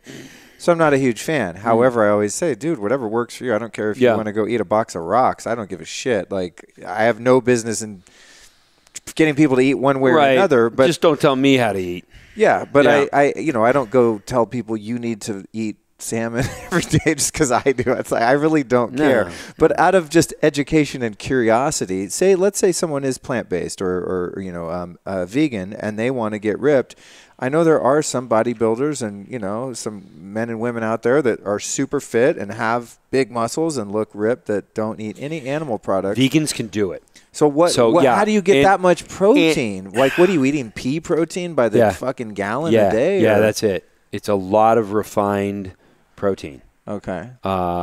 Pea, alfalfa, rice, but like the right types of proteins. Sun Warrior makes a good product. Oh yeah, Vega makes a good product. The regular Vega is not that great. It's got like sugar in it and shit. Vega, I think it's either called Sport or Performance. So you can build muscle as long as you're putting enough protein in the body. It doesn't matter if it's animal or plant based or whatever. It does matter. Like there's a bioavailability and quality of protein. Because I get hurt when I have vegan. People send me shit for free. Try our box of this. You get heartburn. Anytime, I try the vegan powders. I don't care if it's peas or what they make it out of. It gives me heartburn so bad. I can't digest that stuff. I'm open to it. I'm like, cool, send me your protein. And I try it. It's like every time I get sick. Yeah, I don't know what to tell you there. Okay. Now, I mean, maybe vegans who are really committed and don't have that reflux issue. Right. Have you heard of that from other people not being able to digest that? Yes. Or is it, okay. I've heard of it, but I can do vegan protein and it doesn't hurt me. Okay. I know that the quality and bioavailability is poor. Okay. So, and that also doesn't mean have more. That just means it's your body's not going to be able to utilize it as well. One of the myths that vegans like throwing around is there's just as much protein in broccoli as there is in steak. Well, an 8-ounce steak, which is like an appetizer for me, you'd need 15 pounds of broccoli to equal that same amount, right? But it's low-quality protein, which isn't complete chain, which really won't facilitate in the building of much muscle. So it's kind of like a What about the amino acid factor? That's what I mean. The complete chain, yeah. Okay, so the many of the vegan versions of protein then would lack the proper amino acids. Some of them, yes. Some of them, no. The really expensive ones do tend to have something a little more complete, but it's incredible amounts of refined food. The vegan friends that I have, I tell them, you can't get your nutrition by just eating vegetables because you're way under in your caloric intake. Like if it's literally just whole vegetables that you're eating, you can't get to your basal metabolic rate. So your body's suffering. So you have to have refined foods. Now, most of them find those refined foods in like Twinkies, right? Or whatever, just cakes and just garbage. And I think they think because they don't eat meat, they're healthy, and they're just poisoning themselves. The other side is the fitness guys who work really hard to find more dense sources of vegan protein, like we're talking about, like these protein products and powders. And it's just a quality issue, and they're just not getting it. Also, and Dave Asprey mentions this, vegan athletes, their secret is they're 20. His words, not mine. But he says you don't see like a 45-year-old vegan athlete. You see like really, really young ones. Well, when you're young, like there are guys. I remember I played rugby in undergrad.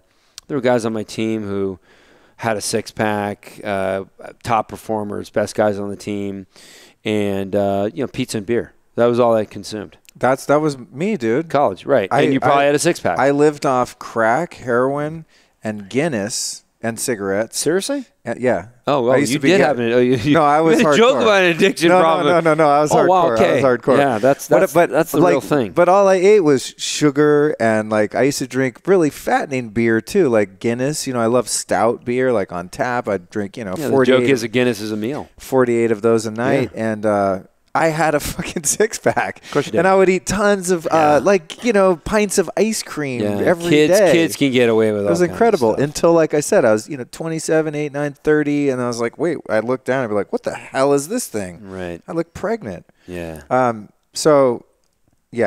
just want to reiterate, eat whatever makes you happy, folks, listening to this. But I'm asking the question specifically for people that want to get big and like want to put on muscle, not just is it good for you. And I think I'm actually writing a book on this subject. Oh, cool. For me, the hard thing about being a vegetarian was that in order to get full, I had to eat a lot of foods that were inflammatory and really hard to digest. Sure. So I ended up eating a lot of beans and legumes and grains and things like that. Now, I didn't know it at the time, but I was totally inflamed. I had back pain all the time.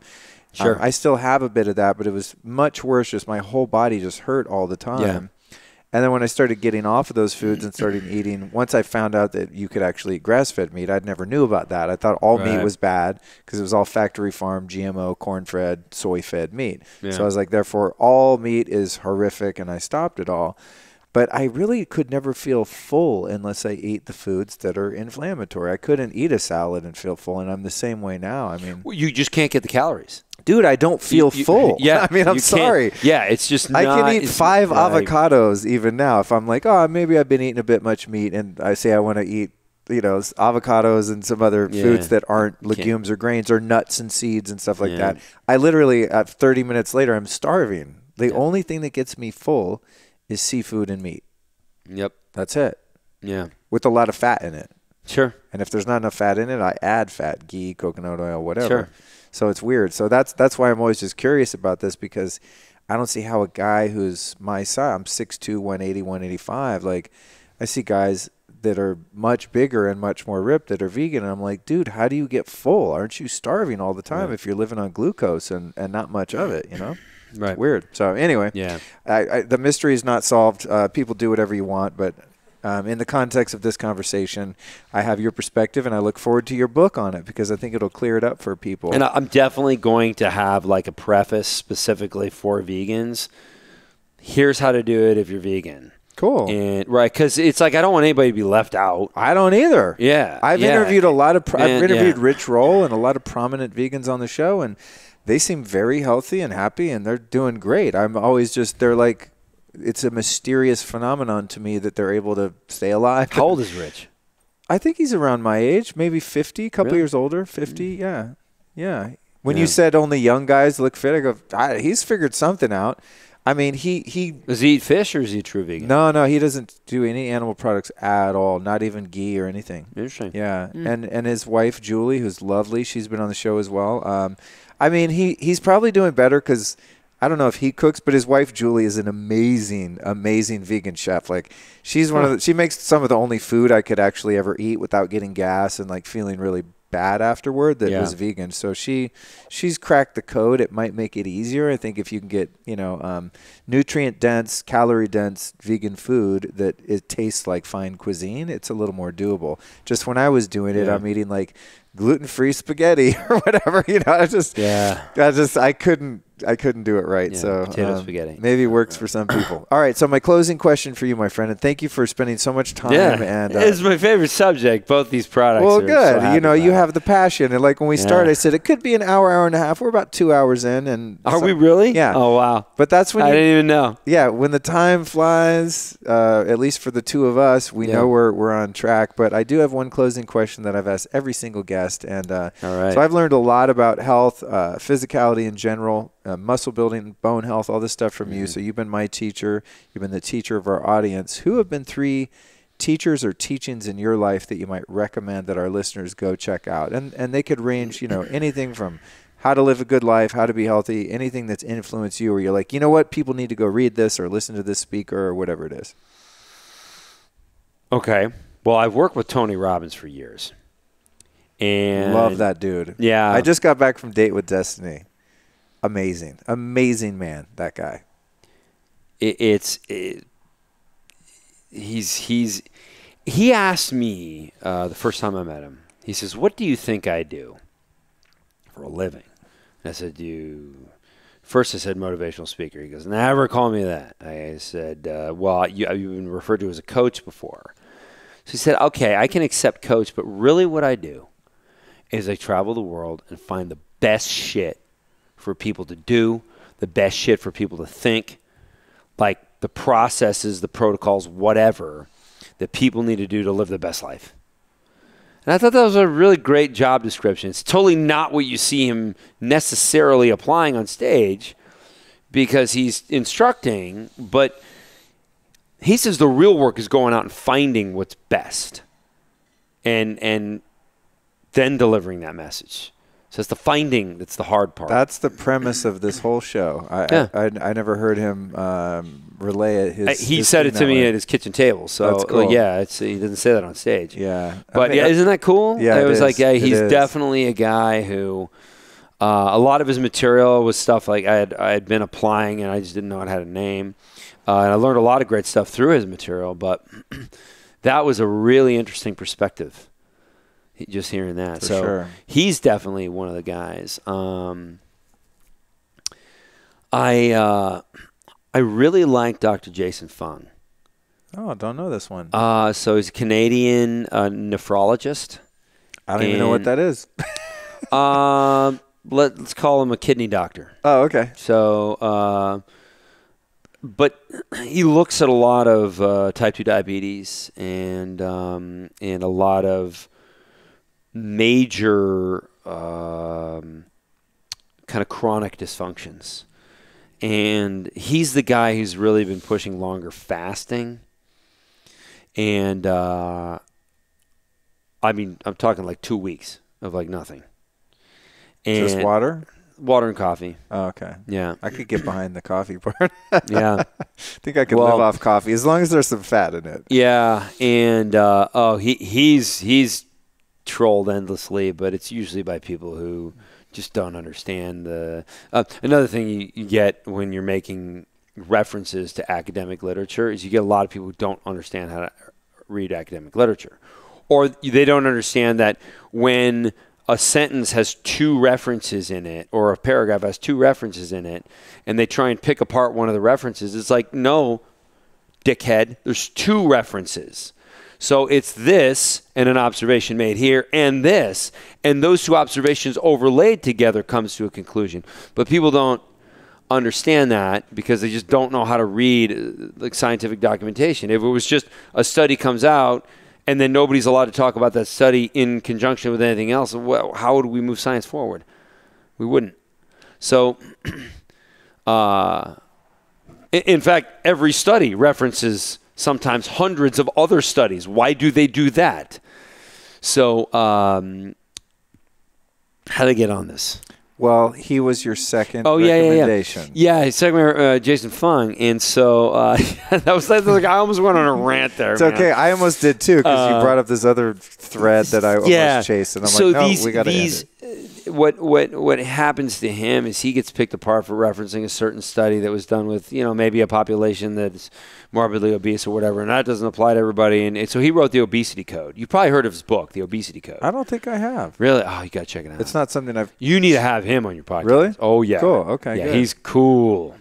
And really showing growth hormone upregulation is really how I got connected with him. Mm-hmm. And in his work, and so it was the stabilization firing, and I know there's multiple axes of growth hormone, and there's nutritional triggers, and I was looking at the nutritional triggers when I started researching what's really the optimum nutrition I can really connect with X3, so everybody gets absolutely the best results. And so that's why, and I have a slightly different approach to fasting. I call it insulin restriction instead of just fasting because, there's bulletproof coffee and there's things like that. There's other ways to soften the blow of not having any calories in your system. One quick question on that note, just because someone who had a different perspective the other day said something intriguing, and they were talking about fasting, and it's someone that's done a lot of fasting, and then, oh, dude, I did new research, and I decided it's bad for you. He said that when you fast, that your body's going to want to get energy, and so it's going to rob glycogen from your muscles, and so that if you're trying to build muscles, it's a really totally bad idea to fast. Totally untrue. In fact, when you're fasted, you go your fat stores are where to use. Keto, you automatically go into, even if you don't have a ketogenic diet, you automatically go into ketosis. And when you're in ketosis, you're using your body fat for fuel. So you're getting ketones out of your own endogenous fat stores. Yeah. Okay. Glycogen doesn't leave the muscle. Okay. Like I've done the longest fast I've done is 6 days, with nothing other than coffee and water. I lost nothing. Huh? No muscle gain whatsoever. Loss. No. Oh, wow. In fact, I was using X3. I lost no strength either. I was firing on all cylinders. I was just living off my body fat. If it were true that every time we didn't have calories that were ingested to be used for activity, and we lost muscle every time we were void of that, we would all, and this is Dr. Fung's expression, we would all just be balls of fat. Because you store fat from eating, eating too much or the wrong things or whatever. And then if every time you're void of food, you lose muscle, just think of that, play it over a long-term scale. Everybody would just be a big sack of fat. It's like a stupid idea. Like, yeah, obviously that's not what's happening. So, and I don't like, scientists don't like analogies because frequently it's just an oversimplification. But that's not really an analogy. It's just playing it out like, okay, let's broaden your model over the lifetime of an individual. It doesn't work. That's obviously not what happens. So I really like his work, and I think that even though his protocols are meant for obese people, I think there's something really powerful to be learned from the rest of us. I want to pull some of the best stuff that I learned from his work and apply it to a nutrition program that is just so fucking easy to follow. Like, this is just like the most compromised individual from a time perspective and a travel perspective will look at this and go, oh, I can do that. I can do that every day. That's the goal of what I'm putting together. So that's the second guy, and I encourage everybody to read the Obesity Code. Cool. Yeah. And third, it's tempting to say Dave Asprey, but it'd be too easy for either of us to say Dave. And everybody who's listening is probably already familiar with Dave.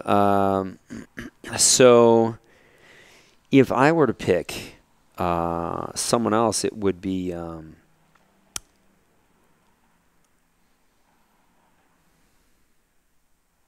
there's a couple guys rolling around in my head.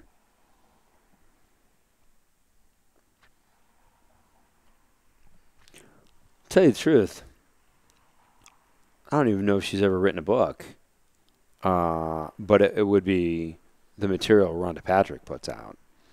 She's got a great ability to dive into research and get it to a point where people can understand it. And she can also see, like a lot of reporters will find a piece of research and it'll be like, whatever, kale is good for you or kale is bad for you. And they didn't really read the study. They just read the title. And the title sometimes, in an effort to be descriptive, isn't. Or it's totally misleading. And so reporters do that. And Rhonda Patrick is like a totally awesome filter to go, yeah, everyone's saying this stuff, except here's what it actually means. And so so I watch her videos and listen to her on every good podcast, especially when she's interviewed by somebody who's going to ask her some hard questions. Joe Rogan's actually really good at asking, even not trying to be a scientist, but he actually asked her some great questions. I agree. They're a great pair. Yeah, really pushes her to go, well, there's this and what we do know and what we don't know. I always like a scientist that says we just don't know that yet. Because it's very easy for somebody who has a personality, who basically is in the practice of sharing information. Like, she doesn't sell supplements or anything. She's an information source. It's very easy for an information source to just say, yeah, this is the way it is, or this is like to sound more authoritative. A true scientific mind will say, this is what we. Maybe not even this is what we discovered, and I say this frequently. This is what this study found. These individuals had this effect, and this was the outcome of that study. Now, are there 10 other questions to ask if in a real-world example, or what if these individuals lacked sleep, or what if these individuals drank too much alcohol, or what? Like, the study didn't look at those variables. So we don't know. And I really like the fact, Dave does the same thing, but Rhonda really does it. Just absolutely crystal clear, says, this is the small amount of information that we know, and all these other questions, we just don't know. Right. Yeah, it's a sign of humility. Yeah. Say, I know this much, and beyond that, I don't know. Cool. Great recommendations. Last thing is, where can we find you? What websites, social media, any of that kind of stuff? Find me. My Facebook page is Dr. John Jaquish, and my last name is spelled Jaquish or DRJAQISH on Instagram. Yeah, awesome. And then, of course, to find X3, it's x3bar.com, and the discount code is Luke for $50 off. Woohoo. Sweet. Dude. Awesome. That's awesome. Thanks so much for joining me. So now what's going to happen, ladies and gentlemen, is I'm going to go try out the OsteoStrong machines and the X3, and we're going to film it and include it in this YouTube video. So if you want to see the shit we've been talking about, tune into YouTube and check it out. And thanks so much for joining me on the show. Thanks for having me. Great.